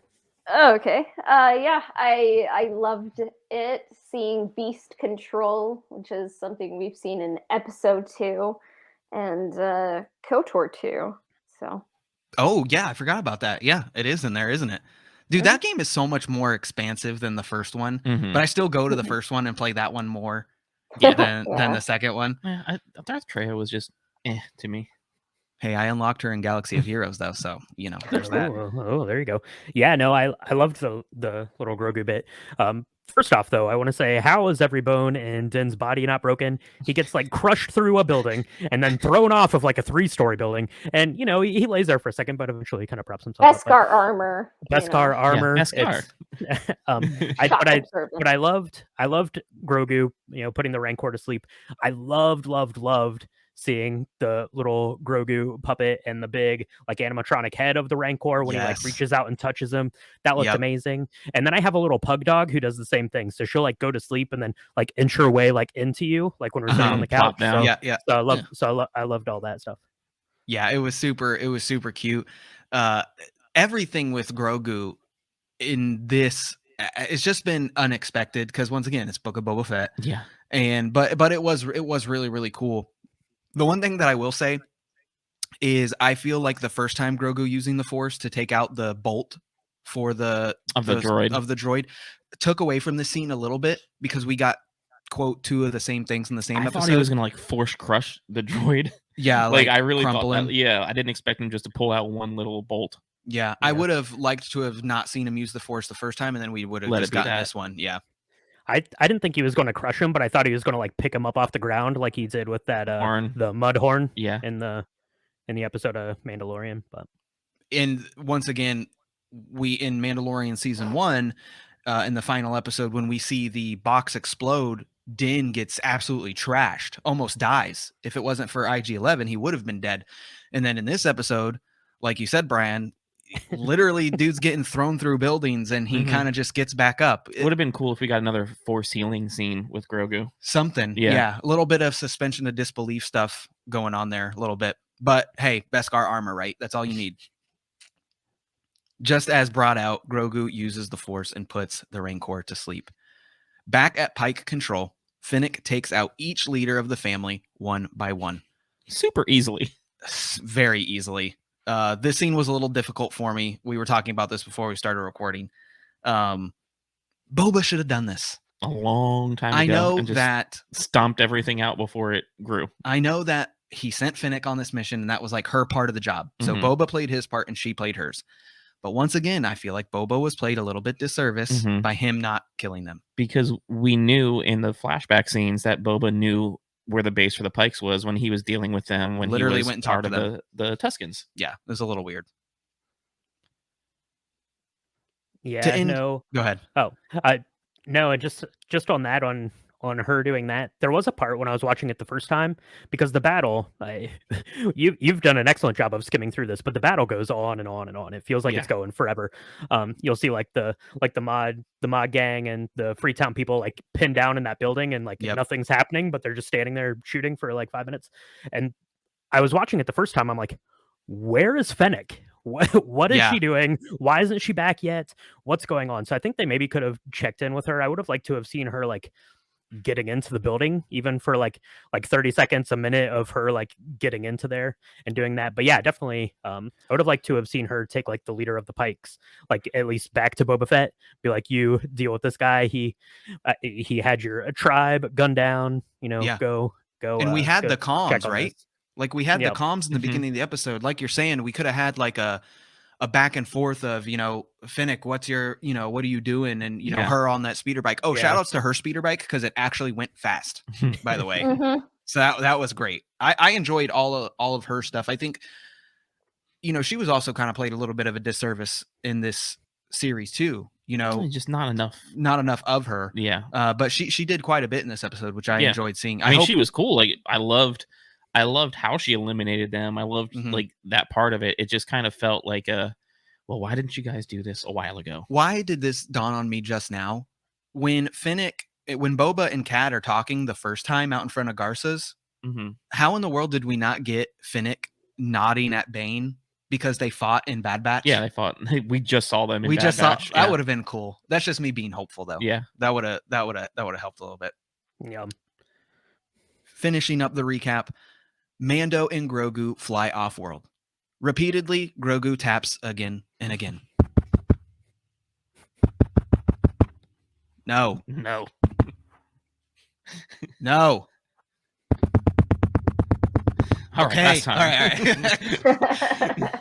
Hitting his sublight thrusters, Grogu is pushed back against the glass, and Grogu and Din fly off. I loved the end of the episode. Of course, that was cute. Yeah, anything with Din and Grogu having interaction is always a golden scene. Like Brian said in the middle of the episode, completely set up, obviously, for the N1 Starfighter of having Grogu in there. Like, we all knew it was going to happen. Yeah. But that's the end of the episode. And then you also get the little medieval scene of them walking you're through, right. getting all their trinkets handed to them. I totally skipped over that. Boba and Finnick walk through the now peaceful streets of Mos Espa as people pay their respects. Boba complains about his wounds on his arm, from Cad Bane. And then somebody's in the back to tank. Yeah, somebody's in the back to tank. And of course, do one of you guys want to talk about that end credit scene? I'll let Cassia talk about it, but I wanted to make mention. I loved like the little Renaissance Festival remix of the 100% walking through there. And then when Grogu was tapping on the glass, I for sure thought that thing was going to shatter and he was going to get sucked out into space. No. The weakest glass in Star Wars. That one bubble to protect Grogu. That's right. That's right. Like that. Yeah, but Cobb Vanth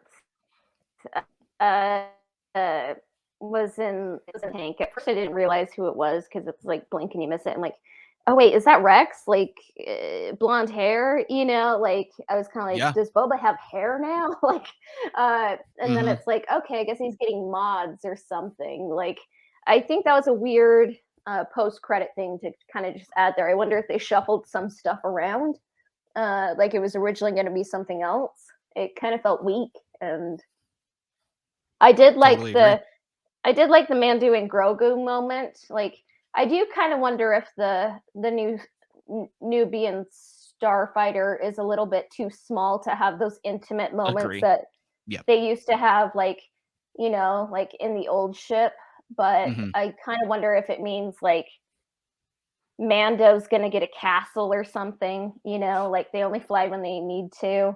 But we have a theory that he'll end up getting a bigger ship, and this will be the Phantom to hit to the Ghost type situation. Yeah. I like that. Yeah, that would be good. Yeah, so it just seemed weird to end the Book of Boba Fett with like Mando and Baby Yoda. So, but that's like a recurring theme of what I will say about the Book of Boba Fett. So yeah. Did you guys hear the rumor of what the post-credit scene was, quote, supposed to be? If you mean Keanu Reeves as Revan, then yeah. Oh, come on. Of course. Thank you for clarifying to everybody that you're on that train, because we're also both on that train. I mean, that train is heavy steam forward. We need Keanu as Revan. So the big rumor for the end credit scene was supposed to be the Falcon landing on the unnamed planet and a deep fake Ford bringing along by hand 4-year-old Ben Solo to Luke. And that's why Luke wasn't bringing Grogu to Mando himself. He was literally on the planet. I would have loved it too. And, so many of the rumors that we got for Mandalorian season 2, literally all of them became true. Yeah. And so when I heard that rumor, I got like super excited. And I will admit that kind of curved my enthusiasm for this episode, because I didn't need a scene to understand that Cobb was alive. I think we all knew. Yeah, he got shot once in the shoulder. Yeah, we all knew he was alive. So I don't know. That was the rumor. That would have been super awesome. Now with this That would have deepfake been technology, that would have been the hype moment that like this finale didn't have. Yeah. Like even though it really didn't do anything for the story, it would have just been exciting to see. dude, full send the deepfake technology. Give us Luke again. Give us more. Give us Carrie Fisher. Give us Harrison Ford. Billy D. Williams. Give us Lando. How do you guys feel about that? I want all of it. I mean, the technology's there clearly. I mean, I think that's the direction they're going to be going, and I think if we see Han Solo again, it's probably not going to be Alden. So I think Yeah. that the deepfake is going to be. I will say I'm kind of the way I hadn't heard that. I mean, I'd heard people talk about if Han was going to show up in this series at some point as like a deepfake Han. I'm kind of glad if they didn't do that. That was my big takeaway Yes, from different from opinion. Tell me. From episode 6 was you had like this big what we've always kind of wanted to see was like Ahsoka and Uh-huh. Luke together, and then it was kind of just like this throwaway thing. Like it wasn't as big and monumental as I think it could have been. And I think that Han taking Ben to his future should be more monumental than just a little post-credit scene and him just being like, here you go, take my kid. No, it's a great point. So if you're going to do that, maybe you do Han like walking little Ben up onto the Millennium Falcon, and then end scene there. So you know that they're getting ready to leave.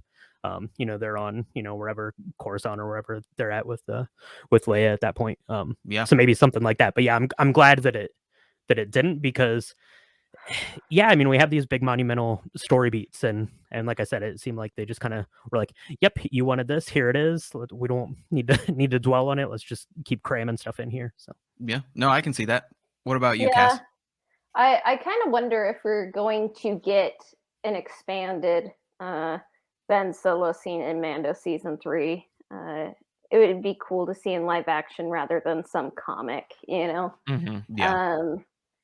So if they do that, like, and it's expanded, not just like a little 30-second sizzler or teaser, I guess. Yeah. That would be cool. But yeah.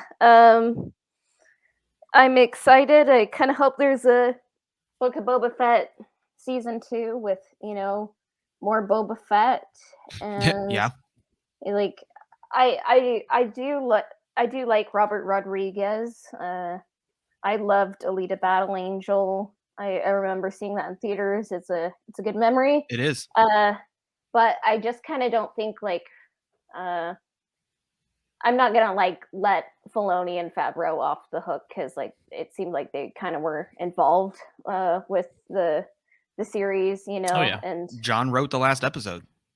Yeah, so Yeah. maybe just like Robert Rodriguez like doesn't quite mesh with like live action Star Wars, and that's okay. But I kind of even with like Mandalorian season 2, kind of questioned some of Favreau's writing decisions and some of Dave Filoni's writing and directing decisions, like in live action. So the Book of Boba Fett's a good idea. I just don't think it quite gelled, and I think they could have rewritten things and kind of kept the focus more on Boba Fett. And I kind of, honestly, even though I enjoyed seeing some of the scenes in episodes 5 and 6, like episode 5 was actually like, I think it's evidence that director should, have a series or a movie or a trilogy. Bryce Dallas Howard. Yeah.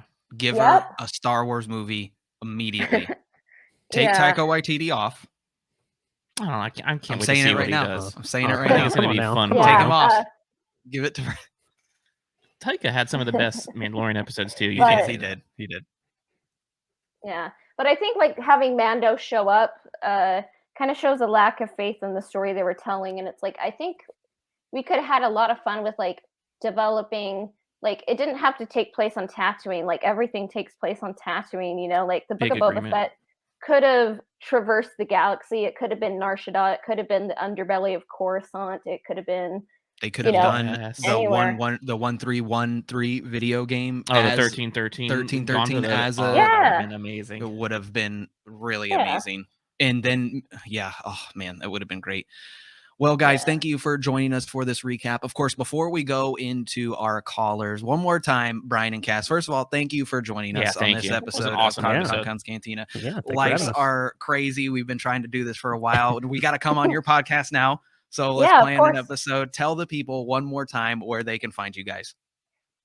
Well, you can find me. I'm most readily available on Instagram at Old Republic Podcast, and you always have new episodes on Fridays, and you can find us on YouTube as well. We're trying to get more followers and subscribers on YouTube, so yeah. Yeah, so yeah, check that out. Check out the episodes on Friday. If you want to connect with me, I'm at astro_droid_ on Instagram. That's where you can connect with me, which is mostly just Star Wars stuff and posting about the podcast. So yeah, check it out. And thank you guys for having us. It's been awesome. Of course. And now Yeah, we're thank going you to so go much. into the callers right. Justin, What is going on, Konnor? It's Con. it's the favorite part. Yeah, you do you enjoy saying my name earlier? It's Con. Hey, you know. What's up, everybody? It's our favorite part of the show. Con. Wait, how many call-ins do we have? Because we have to go to the random number generator because you guys blow us up every week. We love you for it. I I'm just gonna got a turn this text down a message little bit. that a camping comedian said he had to leave an old school voicemail because he couldn't remember the number. Oh yeah, he did. He put it. Yeah, he put it on the other one. All right, we have 1, 2, 3, 4.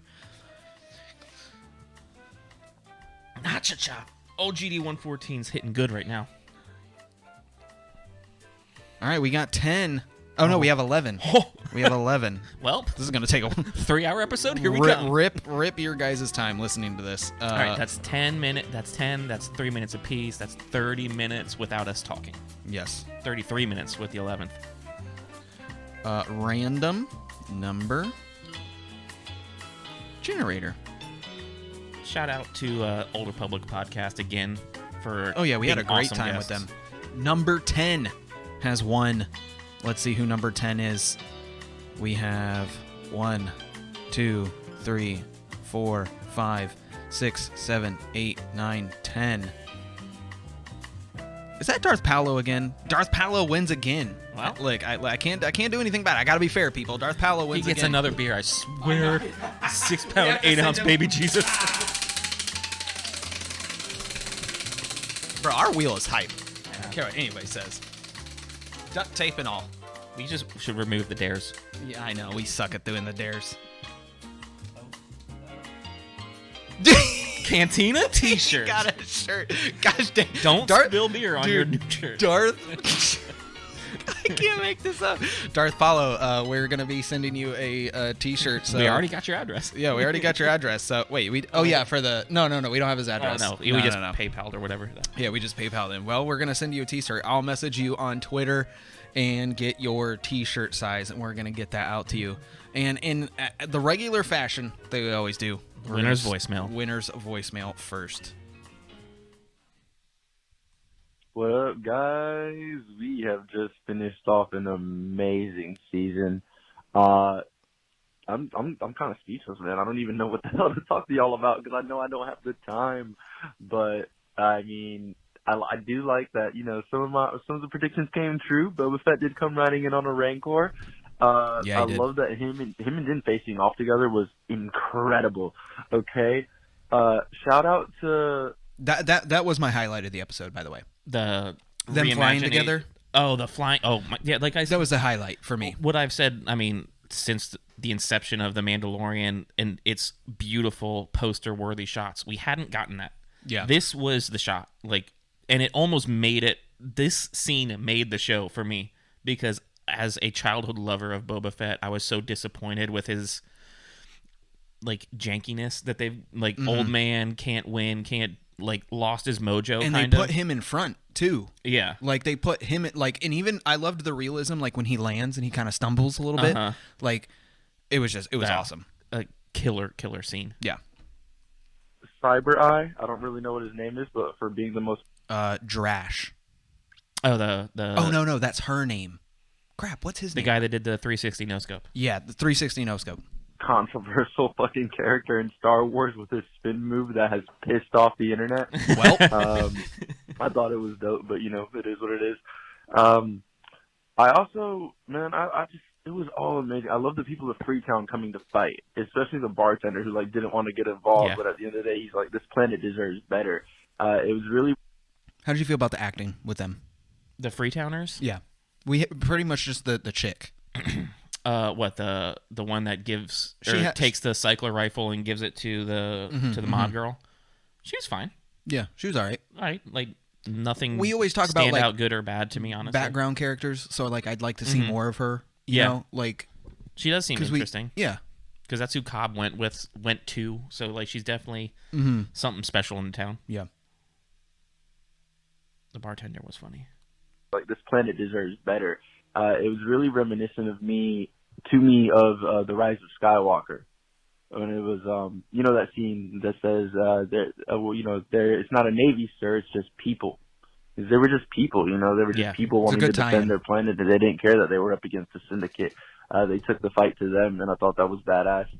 Also, I don't know if y'all remember one of my calls, maybe after episode 2 or 3, where I said that by the end of the season, I think Boba's going to figure out that maybe he's not cut out for this tentacle takeover. That was a good call. And he tells her at the end, I don't think, this is the right thing for us. And dang, we didn't even talk about that, maybe he's not going to take over. Maybe it'll, because I think it kind of implied that they were both going to step away from it. But I thought that was definitely interesting. How is it that everybody got ambushed and only the Gamorreans died, bro? Really? R.I.P. Gamorreans. Y'all deserved better. Big booty, thick boy Gamorrean. Overall, man, I couldn't be happier with how this show ended. I know there was a lot of times where people thought this wasn't going anywhere, but fuck, did they wrap it up beautifully. Dang, I hope I could say that on y'all's show. Anyway, nope, I'm going to have to edit it out. Blaster I didn't really prepare for this call that well. I just realized it was 11:24 on Friday, like mad last minute, but love you guys. May the force be with you. May the force be with you. Appreciate Darth it, man. Pala. Look, I can't make this up, bro. You win the beer on us. You win the t-shirt. And then we got Patreons getting dumped on by not winning anything. Well, next week, though, I think they got their stickers. Those Pantinos are going to have their membership really paying off for them with all their bonus entries. Yes. When we do our grand prize. Do the grand prize for that sure. we are fully prepared for. Trust us. I am. No thanks to you. No, one HasLab Razor Crest. I was gonna say, joke's on you for getting the HasLab Razor. You didn't know that was an investment to the show? Yeah. Come on. Write it off on my taxes. You know what the best part of that was, though? You said a Razor Crest. It's not. I got new proof for you, buddy. I do. I have an official canon classification of what the ship's name is. Have you game seen, over, buddy. Not game even close. over. Nah, not even close. Now from the second worst Battlefront 2 player, not Halo, dude. Me and Cream played Battlefront 2. Really? For 5 hours yesterday. We had a great time. Hello, Cream Cake here, best Halo player in the galaxy. Transmitting to Cantina. That's right. Just finished watching episode 7 of Book of Boba Fett, and it's pretty good. Still think episode 6 is my favorite, but overall, listen to our man's good. call. We'll get to Connor, that. I know you're super pissed off because Cad Bane died by Boba Fett, and Boba Fett did jet. He's not dead. He's not dead. He's not dead. Go to our TikTok. Follow our TikTok. Entire season. But he came in clutch. He turned out pretty cool in this episode. More like the Boba Fett we know, ruthless killer Boba Fett, just taking people out. I really love the part where that one guy is falling from the roof, and Mando and Boba Fett just keep shooting him as he's falling down, like ruthless. It was a little cringy cool for me. And got emotional when Grogu just hopped into Mando's arms. Cried. I cried. Not gonna lie. Yeah. Big old babies. We all cried. Boba riding the Rancor was awesome. Called it. And it was amazing. What else? That's pretty much it, I think. The way Cad Bane died, kind of stupid. I thought they would keep him around. I guess I was wrong. It's another reason I think he's alive. But, oh well. I mean, he's, 71 years old? His species doesn't really live till past 70, so whatever, I guess. kind of dumb. Would like to see him appear in like Mando season 3 or something, but whatever. All right, transmission out. Can we just say that he is the most spry 72-year-old dude in the history of... Have you noticed how slow he walks in the show, though? That is true. He walks but mad slow. He's like a quick draw, though. Like, there is nothing that's deteriorated. Like, it's nothing slow about that. He took out Cobb. He took out Boba. I am officially shopping for a cowboy hat and a duster. Dude. It needs to be leather duster. Oh, it's going to... Yeah. Oh, 100%. Dude, my Star-Lord leather duster, and I don't know why I never realized that Star-Lord wears a duster. What do you mean? Star-Lord. Yeah. He also wears a duster. Yeah. And I have one. Yeah. I'm confused. Because knowing what a duster is as a cowboy, but then seeing it not look like... I see what you're saying. Like, Cad's looks more like a cowboy duster. Yeah, he looks Western. But Star-Lord does not. He's futuristic duster. Yeah, I got you. So now that I have that duster, I'm like, I want a duster. I didn't even want... And I'm going to put Greeblies on it. I never wanted the Star-Lord duster until I saw you when you got yours at Comic-Con, and I'm like, oh, I need that. Dude, it's hot as crap, though. It's leather. And it's hefty. Hefty. Now, with his poorly written show notes. Oh, here's a boy. The Cantina Splicer. Getting his entries. Guys, here is part 1 of my poorly written show notes for the finale of BOBF, a.k.a. Make me laugh, Jordan. EP0B111, the battle for the most important planet in Star Wars history that apparently no one cares about except Boba Fett and scrumming crime lords. CSI Mos Espa is going to have a long day. Oh my god, Jordan, you're already killing it. CSI.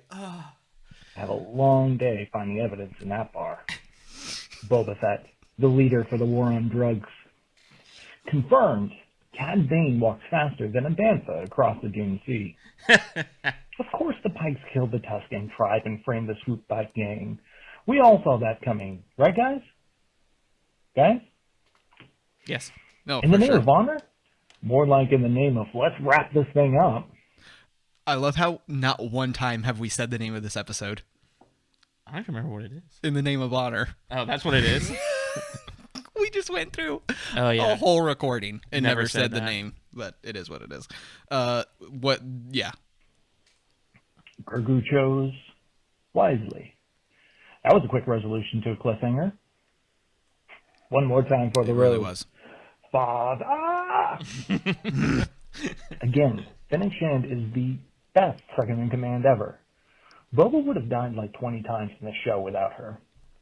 100%. Really Boba is approaching... Pause it for a second. The mayor's assistant. Boba is approaching Luke level of getting his hind saved by everybody else and coming off as the hero.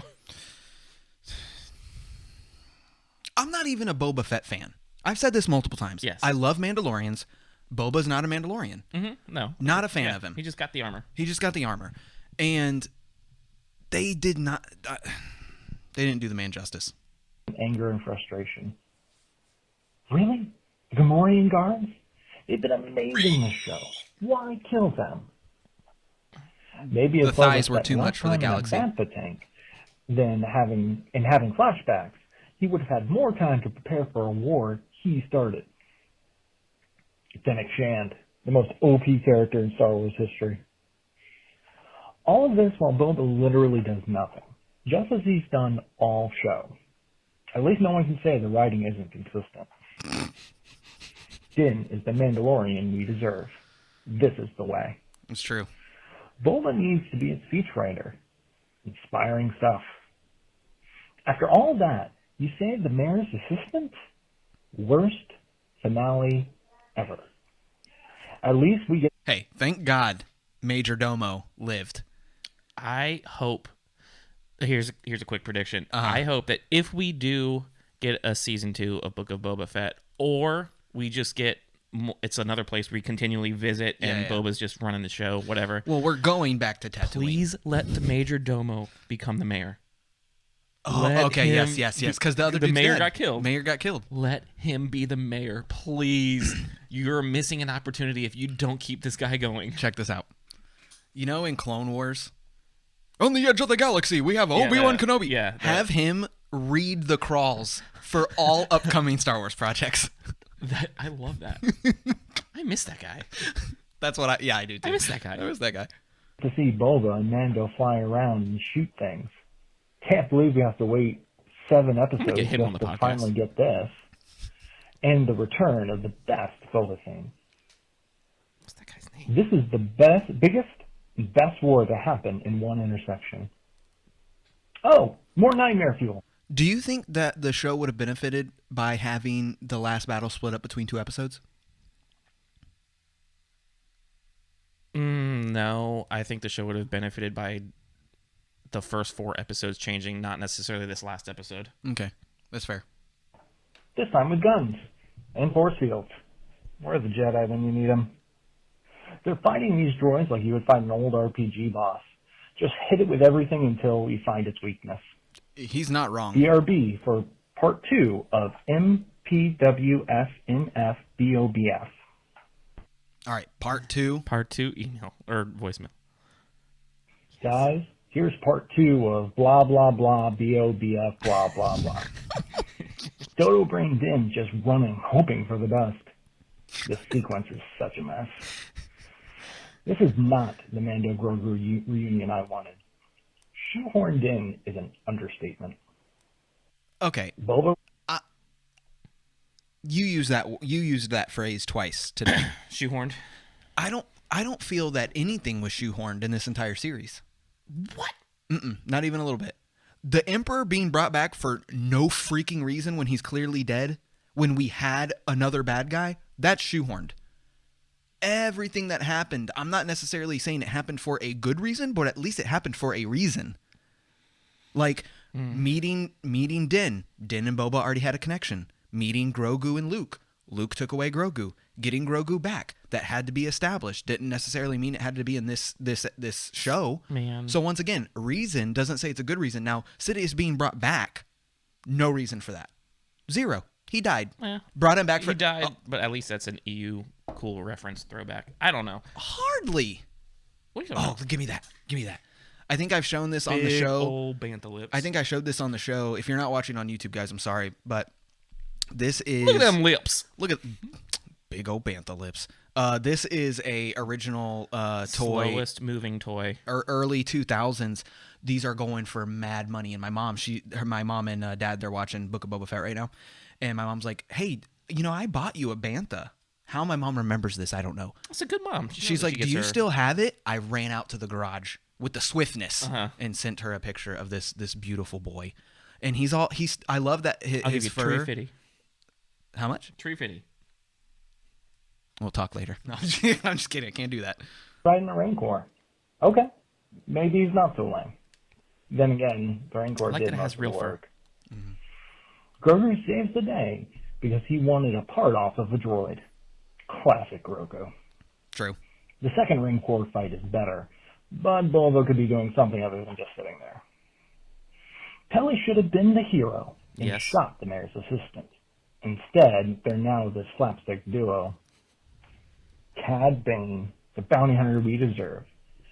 And now he's gone.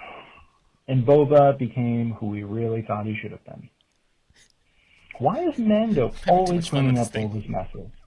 And why is Grogu always cleaning up Mando's messes? And then there's Fennec, the one who cleans up everyone's messes. And just like that, if it wasn't for her, it's over?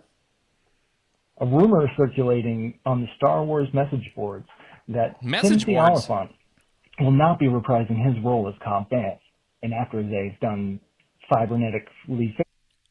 No shot that doesn't happen. But what I will say is they are bringing Justified back. Mm-hmm. So I literally heard that last night. They are bringing Justified back. So yeah, they probably don't have something planned for him to. But he's not an every episode character. He's always a guest appearance. There's no way that FX is paying him more money than Disney. There's no way. Well, they are when he's the lead character of a show. You know what I'm saying? Oh, I see what Versus you're saying. he's an extra that appears, but I don't like see consistent work of shooting a whole. Yeah, like he's got an episode every week, and way why more can't than he- 7 episodes in a season. But why can't he? You know, he can Oh, come he's back. gonna be back. He's gotta be back. He'll be back 100%. Jordan, send us that. I want to see that article so I can. He's going on message boards like it's 1998. Where do you think he's gonna find it? He has no proof. AIM. Get us. Get us at AIM. Bafflebox 16. Was on that AIM. yours? Yeah. I remember mine. Mine was Bafflebox 16. Mine was Exocnafaden, and I would tell people that, and they'd be like, "What's that?" And I'd be like, "It's my Star Wars name." What's and they'd your, be like, "What?" And I'd be like, "It's my ASL? Galaxy of Heroes name." What's your ASL? I did not have ASL. No, I no. only had AIM. No. ASL was what you said. That was age, sex, location. So when you would initiate your random chats with people you don't know, that was the first question. Huh. I don't remember that. A/S/L. And then I would always lie. Every time and lie. we wonder why we have sexual predators when we were giving away our age and locations. Every time I would lie. It's like, I am 18. I live in the- California. You're the original catfisher. Yeah. Like send pics. Him, Cobb Vanth is going to be played by Sam Witwer. Yes. Yeah. Look it up. Listen. On www.StarWarsFanboard1995.com. I still don't understand why Boba was doing all of this. It felt like such a waste of time and was very unsatisfying. I know that's a gut reaction, but the only thing about this show... I held it in this time. There were thousands of dollars of electrical equipment in front of me. Hit the nose. And it almost went all over it. Oh, God. I held it in. Jordan, you're killing us, That bro. is the 2 episodes that had little to nothing to do with Boba Fett. But here's a quick recap and some highlights of season. God dang, man, we got 11 calls to get through. Gang, train sequence, the Sorry. tree-hugging Boba, been a the long week. Nino scene, Sloba Fett, the Bantha, best voice-acted droid in the show, 2 Hutts, seismic charge into the Sarlacc pit, BK and Cad Bane in live action, everything about episodes 5 and 6, and Boba riding a Rancor. And guys, those were my final, poorly written show notes Not for final. BLBF, the finale. He wrapped up the whole show, though. Brother. Oh, and the Razor Crest is the name of the city that the ship was manufactured in, so you're both wrong.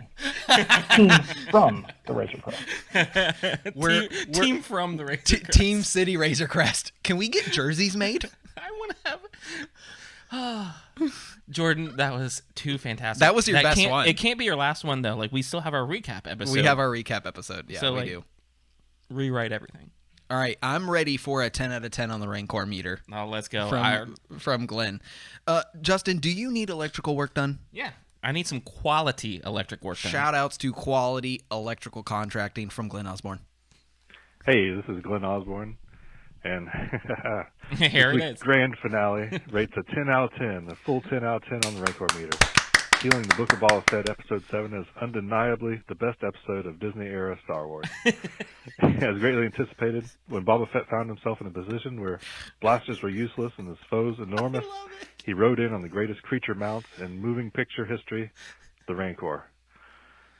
When the Rancor came up over the edge of the village, I got chills. This episode has some great-looking Rancor footage. Do you guys wonder what happened to Danny Trejo? Every day. Like, such an awesome... Like, where's our boy Danny Trejo? He's been training this Rancor. You know what the sad thing is? Like seriously, like real talk. This is actually serious. You and me, we have a Star Wars group chat, and we're not going to go into detail on that group chat. But me and you have always been of the camp. There is just so much more to Star Wars than the obvious. And one thing that is super cool is something like a Beastmaster. Yeah. And it's really sad to me that most of the Star Wars community would not appreciate a Portlandia Star Wars edition, or That would be awesome. something that's so slapstick or sarcastic, or anything that isn't a Star Wars movie but set in the Star Wars universe. Give me The Office, but in Star Wars. Just a whole bunch of regular people working Working in like a 9 to 5. a shipping company, and they're You see what I'm saying? they're shipping motivators. And Danny Trejo is fitting the bill perfectly. Mm-hmm. And there's so many other characters that are fitting the bill perfectly. I mean, as much as I don't care for them as characters, even the Martez sisters kind of fit that bill, where they were just normal people trying to live their life, getting over their parents' death, trying to make something of themselves. They had their dream of what they wanted to do. Yeah. there is so much cool stuff What's the name of about their that. ship? The Angel, something Silver Angel, Something like that. Yeah. I mean, anyway. Who cares? I know, but you get what I'm saying. Yeah. I do miss Danny Trejo. I thought that was super cool.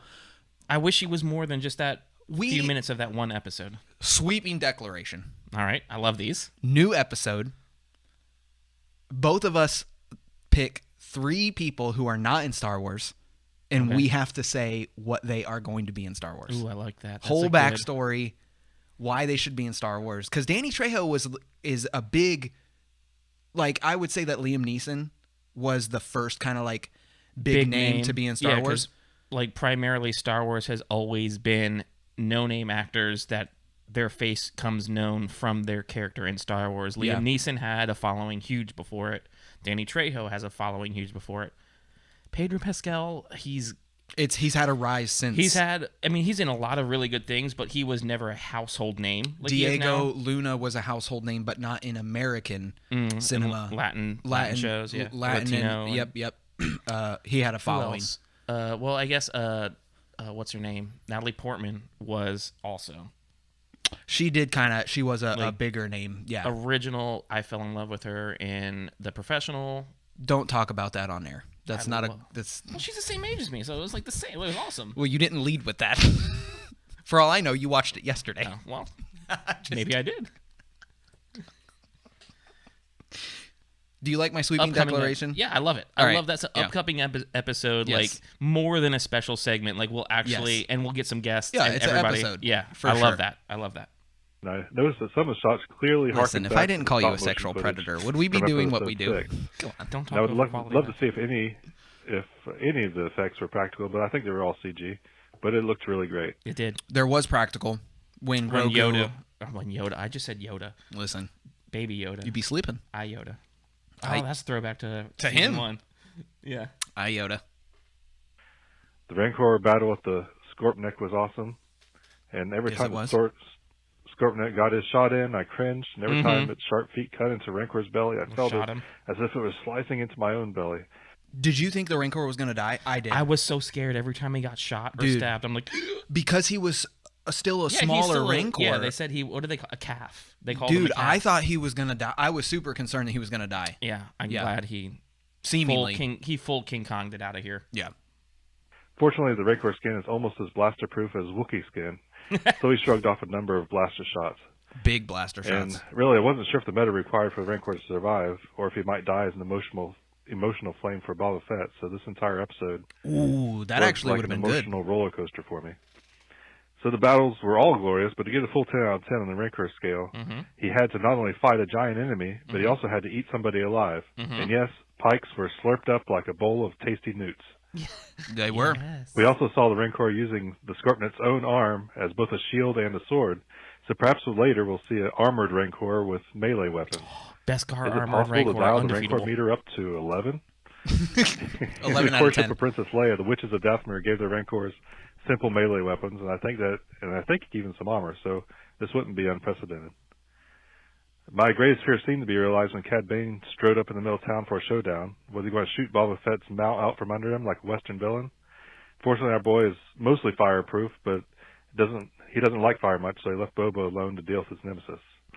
And then after the day was won, the villagers wickedly turned on. As a dog would do. Like that's what I think of. Like you go camping. Like how many movie tropes are like where they're out in the middle of nowhere and they do the circle of fire and that keeps the creatures out because creatures have that natural instinct avoid fire. It's hot. Yeah, I like that. Except when he got blasted inside of the mouth, I felt real bad for him. Oh yeah. Remember when Cad? Yeah, it's like but Mando puts it. Is Mando? Oh, it's Mando. It's okay. Mando. Yeah, when he. It's like eating a pizza roll right out of the oven. Yeah, it's like, will it burn your mouth? It'll destroy your mouth. Jim Gaffigan. Their hero and drove him up to the top of the tallest tower, King Kong style. Yes. And then Dim calmed the crowd and proceeds to prove that you can't ride a Rancor that doesn't want to be ridden. Fortunately, Beastmaster Grogu pulled a Crocodile Dundee and force-tamed the Rancor, and then gave him some pets. Wasn't this the cutest scene in Star Wars history? I think so. Monsters, especially monsters used as mounts, are some of my favorite things in sci-fi and fantasy. There's a lot from the Banshees of Avatar, the Nazgul's Fell Beasts, and Star Wars has Tauntauns, Banthas, Dewbacks, Rontos, the Varactyl, and many others. And my prediction is we'll see a mythosaur ridden by Din. Dude, The best of them all is Ooh. the Rancor. Oh, This was a great series, and thank you for. oh my god, your I'm so excited. coverage of it. Glenn's calling Later. shots from Bro, the 3-pointer line right now. I would say Kobe, but Rip. like he's like he's sinking threes. Like right now, like that call out is fire. Glenn. If Kobe would have been in an N1 starfighter, he'd probably still be here. Yeah, But he wasn't. helicopters are Don't get in helicopters. no. No. Helicopters are only for the military. I do miss Kobe. Did you ever watch NBA? I enjoyed going to Magic games, and that's my extent of That's your extent. NBA. I always watched the finals. I wouldn't say I was a Kobe fan. I watched like when Magic, because we live in Orlando. When Magic, Dude, would remember be the doing late good. 90s when they were good? Do you remember when we had Tracy McGrady and Late 90s. That's what I'm was talking that, about. No, 99, early- bro. I don't remember. There was a period where we were like in the finals. Not the. I don't know. There's a whole whatever. story about. Magic. Trust me, it's late 90s. Yeah, yes. Magic's. Yeah. I don't know. I All don't right. care about sports. So there's a couple of calls we have coming up. First of all, Grant, look at me. Look at me. This is me, Connor Fett. You didn't call. And I blame that on myself because me and you talked for a really long time on the phone. But you didn't call because I was expecting to fight with you on some stuff. But there are two people who I am going to fight with. And one of them is right now. The Team Razor Crest. The Razor Crest. No, they're Team A Razor Crest. Sorry. Okay, that team is defunct. Actually, both these people I'm going to fight with are Team Razor Crest. Remember, you have 3 people in your canoe. No, That's it. your team is. Everybody Your else but team you is and your 2 as people. relevant. That's as... stop. Tyler is calling. Okay. Hey, it's me. Yeah, I'm back. I know you're probably saying sis Bond. We back. Your breath, but it's your favorite caller, Tyler. Just leaving my thoughts. Listen, bro. For starters, you called one time. Okay, disappointed in you. He's guest starred. He's been on an episode though. It is true. It is true. Look, dude. Come back. Come over. Okay, drive over from the Lando Lakes. It's a butter place, right? It is. Be on another episode, bro. On the finale, I really actually enjoyed it. Some people complain it was Oh my God, cheesy, Tyler enjoyed Star over Wars. the top, but Star Wars has always had its over the top moments. But overall, the series, The Mandalorian season 2. That's a good point. He said over the top. It was over the top. Yeah. Maybe that had some bearing on why we didn't like it as much. 0.5 was decent. I didn't like a lot of the changing directions, and I didn't like the fact that Boba Fett had a cameo in his own show. True. As far as the finale goes, love the Rancor, love Cad Bane showing up. I wonder what happened to his little droid and his flying shoes from Clone Wars, but that's a question for another day. I think it was pretty tightly wound and written. Everything was wrapped up in a nice little neat bow. It was a bit rushed, but really those are my quote-unquote hot takes. So I'll keep listening, see what you guys have to think. But just remember, I will be calling at some point in the future. So beware. I love how he warns us. I'm gonna call. I'm gonna call and you're gonna get it. I will listen to what you say after. Look, Tyler. I enjoy having our debates, and you liked it. I don't know what to say about that. It is what it is. Look, call more, bro. I get it. All right, now Chris. Call Marlboro, like the Call cigarettes? Carmel, bro. No, shh.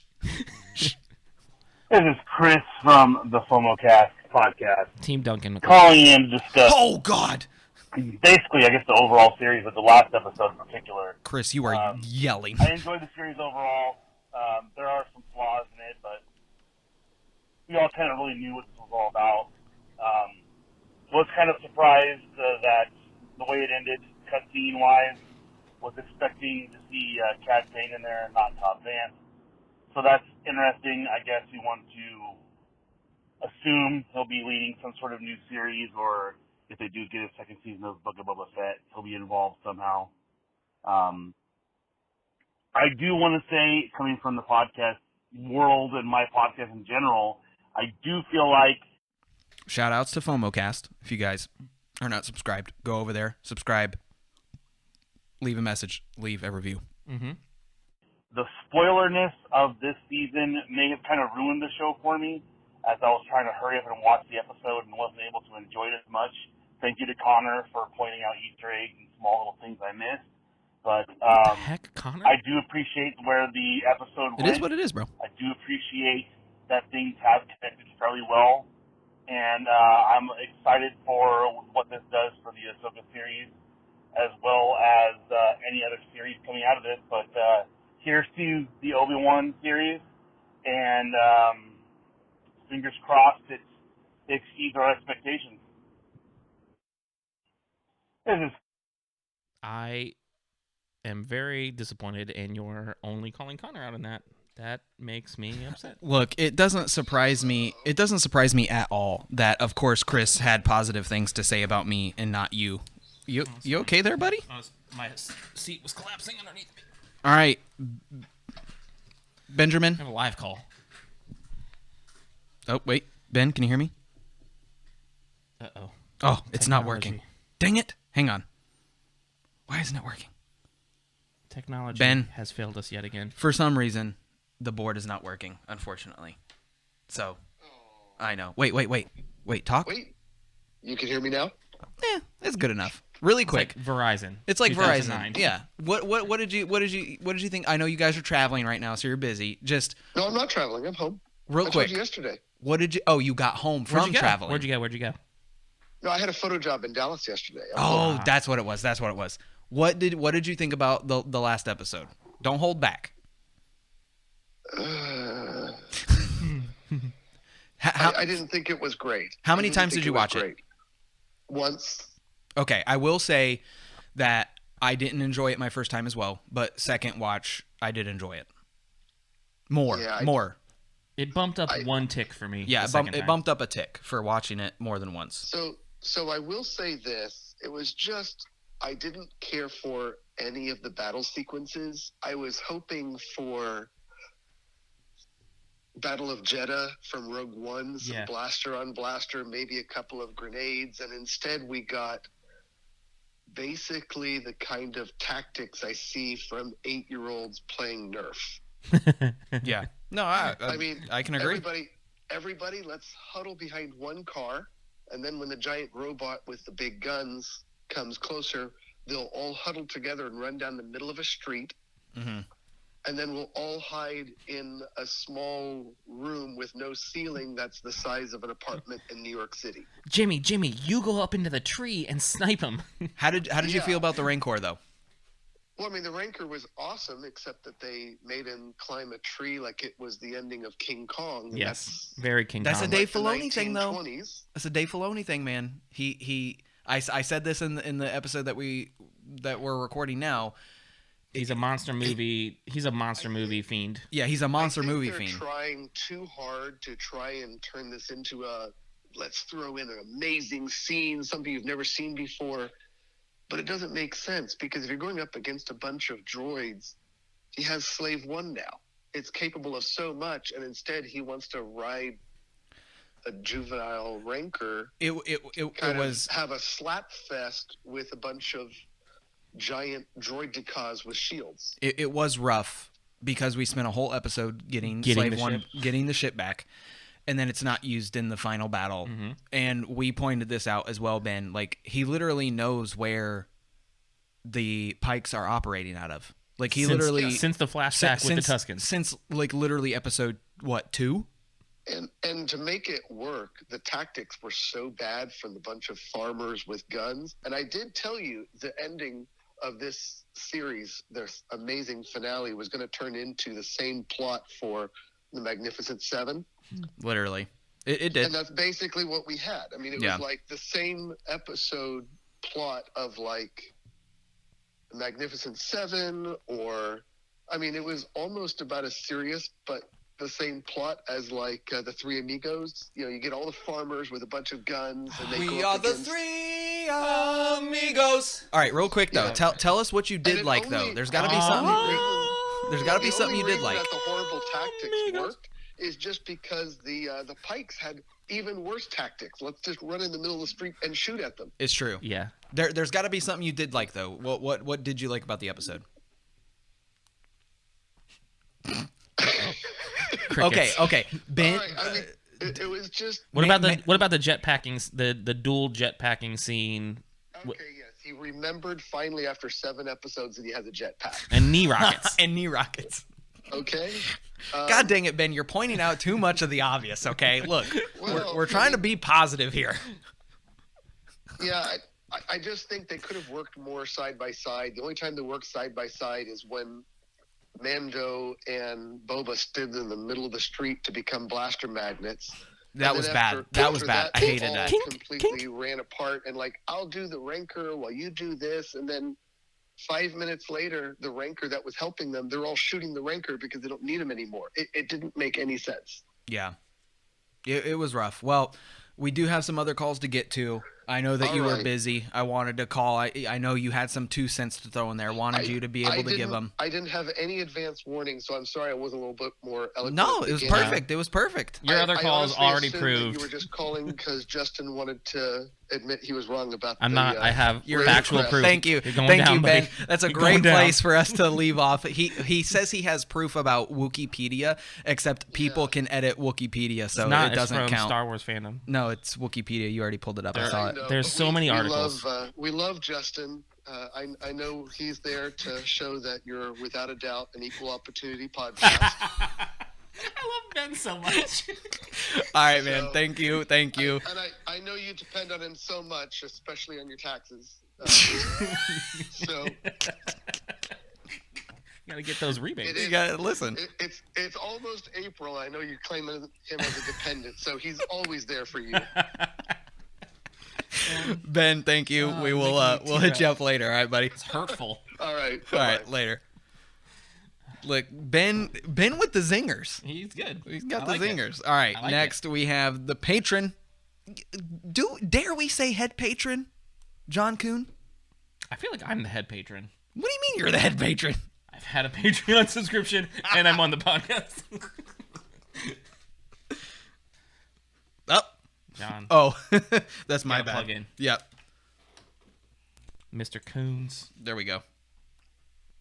Hey guys, it's Jonathan. Just enjoying some beers at the local brewery tonight on a beautiful Friday night. I'm here with my wife. Doesn't want to say hello, but it's fine. She's got to be over the moon with Grogu's. Thoughts on the Book of Boba Fett. Thoughts For sure. on the Book of Mandalorian. I mean, the Book of Boba Fett.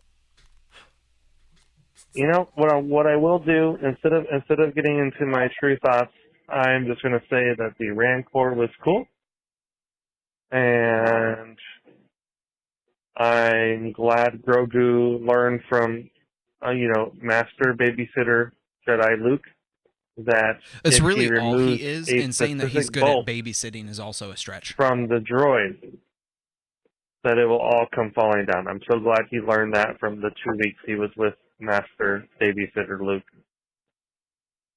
That was great. I'm glad that's what we got from all the drama. So, fantastic. Let's just move on to Obi-Wan and hope that it's better. Goodbye. I'm gonna call this now because we've already seen it. The amount of backlash that we are gonna get from Kenobi is going to be like we've never seen before. Backlash. I genuinely believe it's gonna be hated. Talking to the mic, act like you just started this yesterday. Sorry, my fault. People are gonna be very upset that we are gonna have scenes where Kenobi is literally in his hut on Tatooine. And they're going to call him Old Man, and they're going to call him Boomer Kenobi, just like we saw with Fett. I'm calling it right now.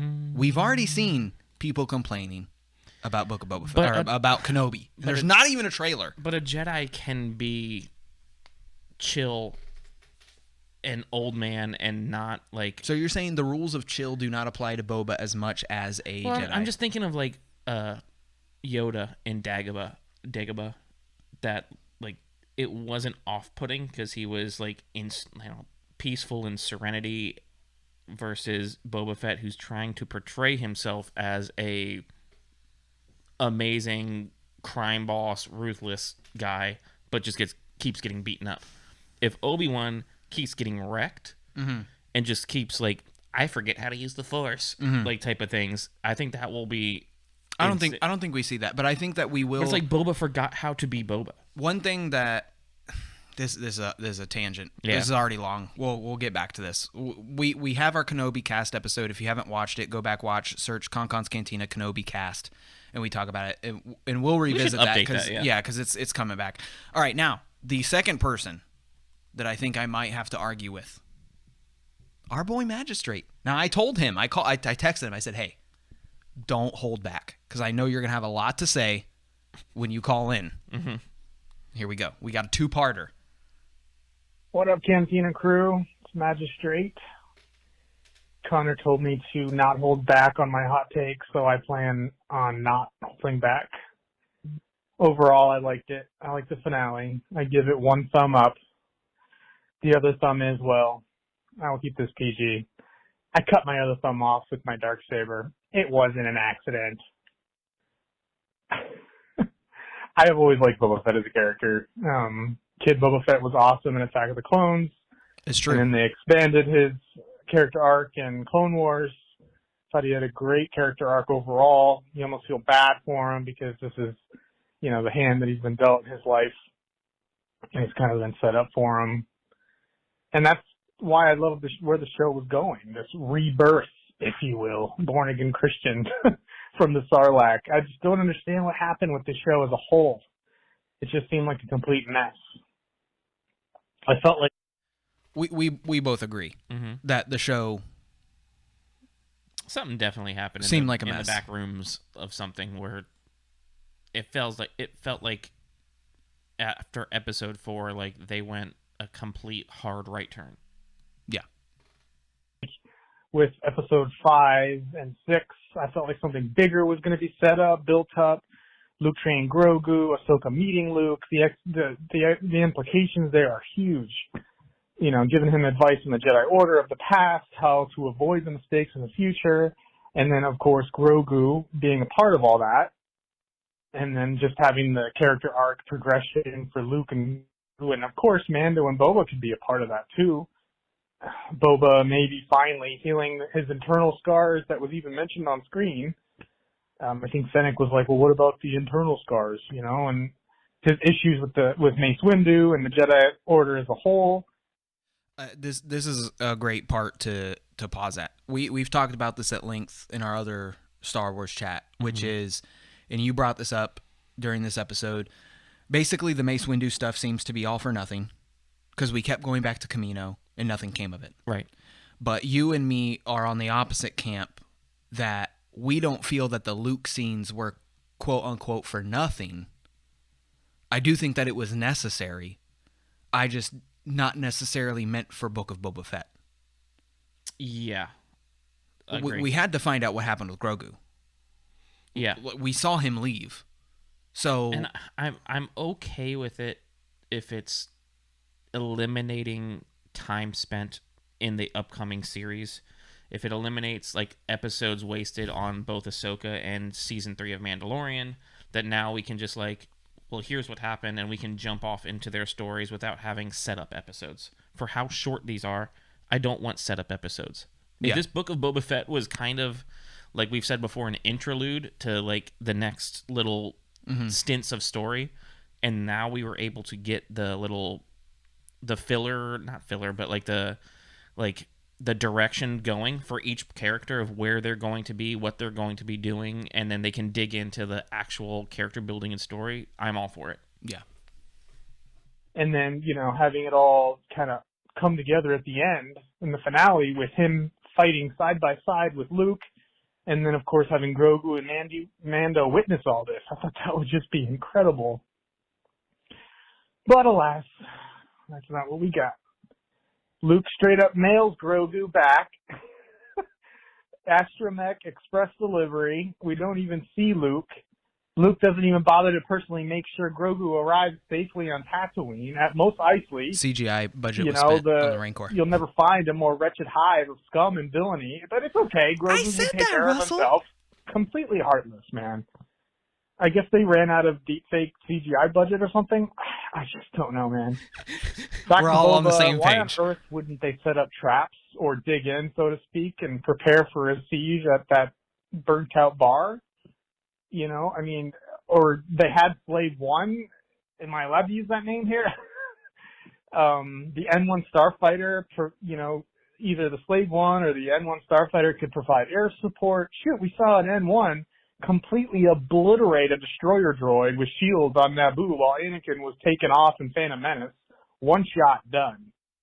It's a really good point. Carrying on to part 2. What up, guys? I guess I got cut off. I was rambling. I'll finish it real quick. Bottom line is, and again, Justin, Konnor, we've talked, the whole episode felt like an editing mishap.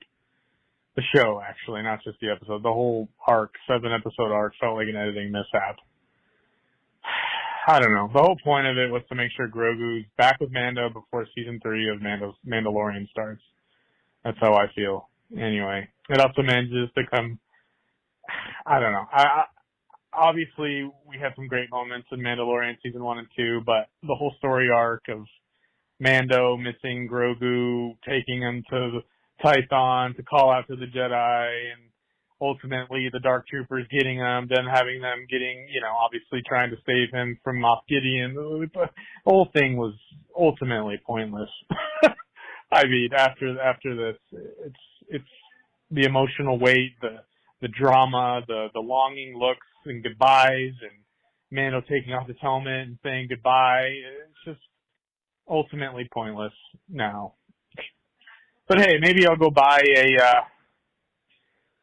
scale model of Mando's new N1 ship with a little cute Grogu in the back. I think that's pretty much all Disney wants me to do at this point. All right, guys. Sounds so defeated. Talk to you later. Okay. He sounds so defeated. So, before I disagree with him, I will agree with him that Grogu is a moneymaker. Yes. Disney is a business, and they have to make money. So I will agree with him there. What I will disagree on is that things being pointless. We had an emotional experience that he acknowledges of having the relationship between Grogu and Mando, Grogu leaving, Grogu saying goodbye to Mando. We went over a year, not over a year, but we went a good amount of time. Well, it was over a year, right? Not knowing what was going to happen to that. So there's still some emotional dilemma that us as fans went through. If you want to, we always say on this podcast, looking at it in a vacuum. If you want to look at it in a vacuum, it would have been worse if we went 2 years not knowing. You know what I mean? Yeah. Waiting in between season 2 and what we get for Book of Boba Fett. If we had to wait for season 3 of Mando, that would have been pretty brutal. 2 years of not knowing what's going on. I'd rather at least get this little piece of info. And a lot of this goes back to, and this is a whole nother tangent. We're not going to get into the whole tangent, but there's the whole Ahsoka is the key thing. I made a TikTok about it, and it's, Ahsoka altering the timeline and having a multiverse thing in Star Wars. We've both said that multiverse in Star Wars does not fit. It doesn't feel right. We have obvious time travel, and I said this literally today, which we're recording on Saturday, in our Facebook group. If you have not watched Rebels, I feel it is ultimately pertinent that you now watch Rebels, because we are approaching the timeline in Star Wars where if you have not watched Rebels, you will be lost. You will not understand the plot, the character progression, people who are going to start showing up. You won't know the backlog, the history of who these people are that have tons of awesome character development. And because of Rebels, the idea of the spoilers for Rebels, World Between Worlds has come up, and we were going to get a whole new timeline. And for sure, we're going to see Din and Grogu in the Ahsoka show as well. There's no doubt. They're going to be in there. I think so too. So will Boba and Fennec. I guarantee it. These people are going to be crossing over because they have these connections now. Was it a good look for Luke? No. Did it diminish the emotional impact that we had as an audience during the season finale of Mandalorian Season 2? I disagree. I still watch them separate, and it's emotional. Yeah. And now we have the emotional... We had the emotional down. Now we have the emotional up of Grogu and Mando coming together. And, if that's where Star Wars is going, we're not working for them. Yeah. We're not writing it's not that our story to tell. As Rule Farm Boy would say. Our last call-in for Book of Boba Fett, the camping comedian, a.k.a. the one who originally came up with Boomer Fett, has also called.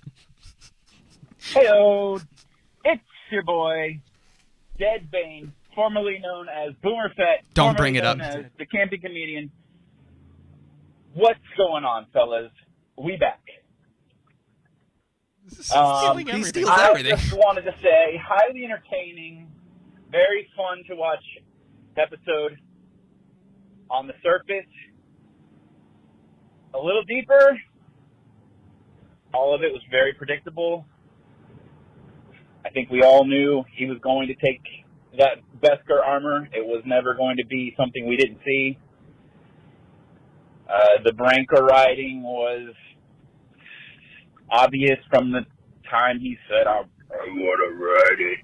So we've and said it. I just think we're in a live action world that's doing things that Rebels and Clone Wars and stuff did, just in a live setting. So we're getting a lot of little episodes that don't Back mean to much. watching I Rebels. think a lot of the hardcore fans are thinking that anything that comes out on TV or the movies that's big screen has to be exactly in line with whatever they think it should be. And it's not our story to tell. All that said, Stealing everything. it was a lot of fun. No original ideas. Looking forward to where they go next. And I still think that Grogu has that lightsaber, and that's why Luke is off hiding, because he couldn't contain Grogu, and he had to go learn more. That's all I got for today. I'll hang up and listen. And just kidding, I'm still Boomer Fett. That's actually a interesting take that nobody's given, is that he said that he thinks Grogu took the lightsaber and kind of overpowered Luke. So, but why wouldn't he have used it right there? A theory that I have is that when Luke in The Last Jedi says that I've seen this power before, it didn't Raw scare power, me yeah. then, it scares me now, was referring to Grogu, not Ben Kenobi. But, man, a long episode, a great episode. Thank you for all of you for calling in. Next week, of course, we'll be doing our wrap-up of Book of Talking Boba so Fett. much. We've been talking for 2 hours now. We know some of you enjoy these long episodes.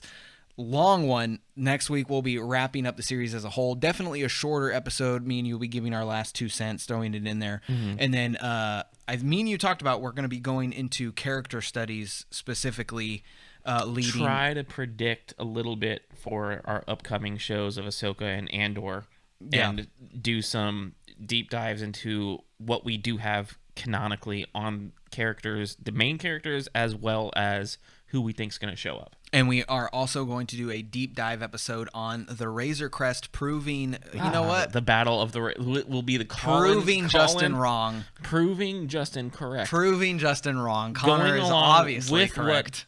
what both Star Wars fandom and Wikipedia Not even close. has Wrong again. definitively Wrong again. Definitively Wrong again. definitively said Wrong what again. the ship name is. So I love how it says what it isn't in the Mandalorian. I know. Already Why dis- do they say M111? Dude, It we makes don't no know. sense. We don't know. That was part of my argument. Now that's made me dumb. It's an ST-70 gunship. Nobody knows. Well, maybe that's the gunship model. We don't know. That's why we're going to do a whole it's the episode best about argument. it. It is the best argument. I can't wait to hear what Mark Thompson thinks it's going to be. Guys, thank you very much for tuning into what is possibly the longest I think it is. Con's Cantina episode ever. Really long one. Once again, guys, next week, tune in. We're going to be doing our wrap-up of Book of Boba Fett. We promise it will be a shorter one. We'll be giving our basic 2 cents, going into where we hope. And don't forget, of course, Kenobi Grand has been prize, too. announced on the 25th of May, and we will also be doing our grand prize giveaway. Everybody who has called, you have gotten an entry or multiple entries if you are a Patreon, and we'll be doing that next week. And we'll talk to you later. See ya.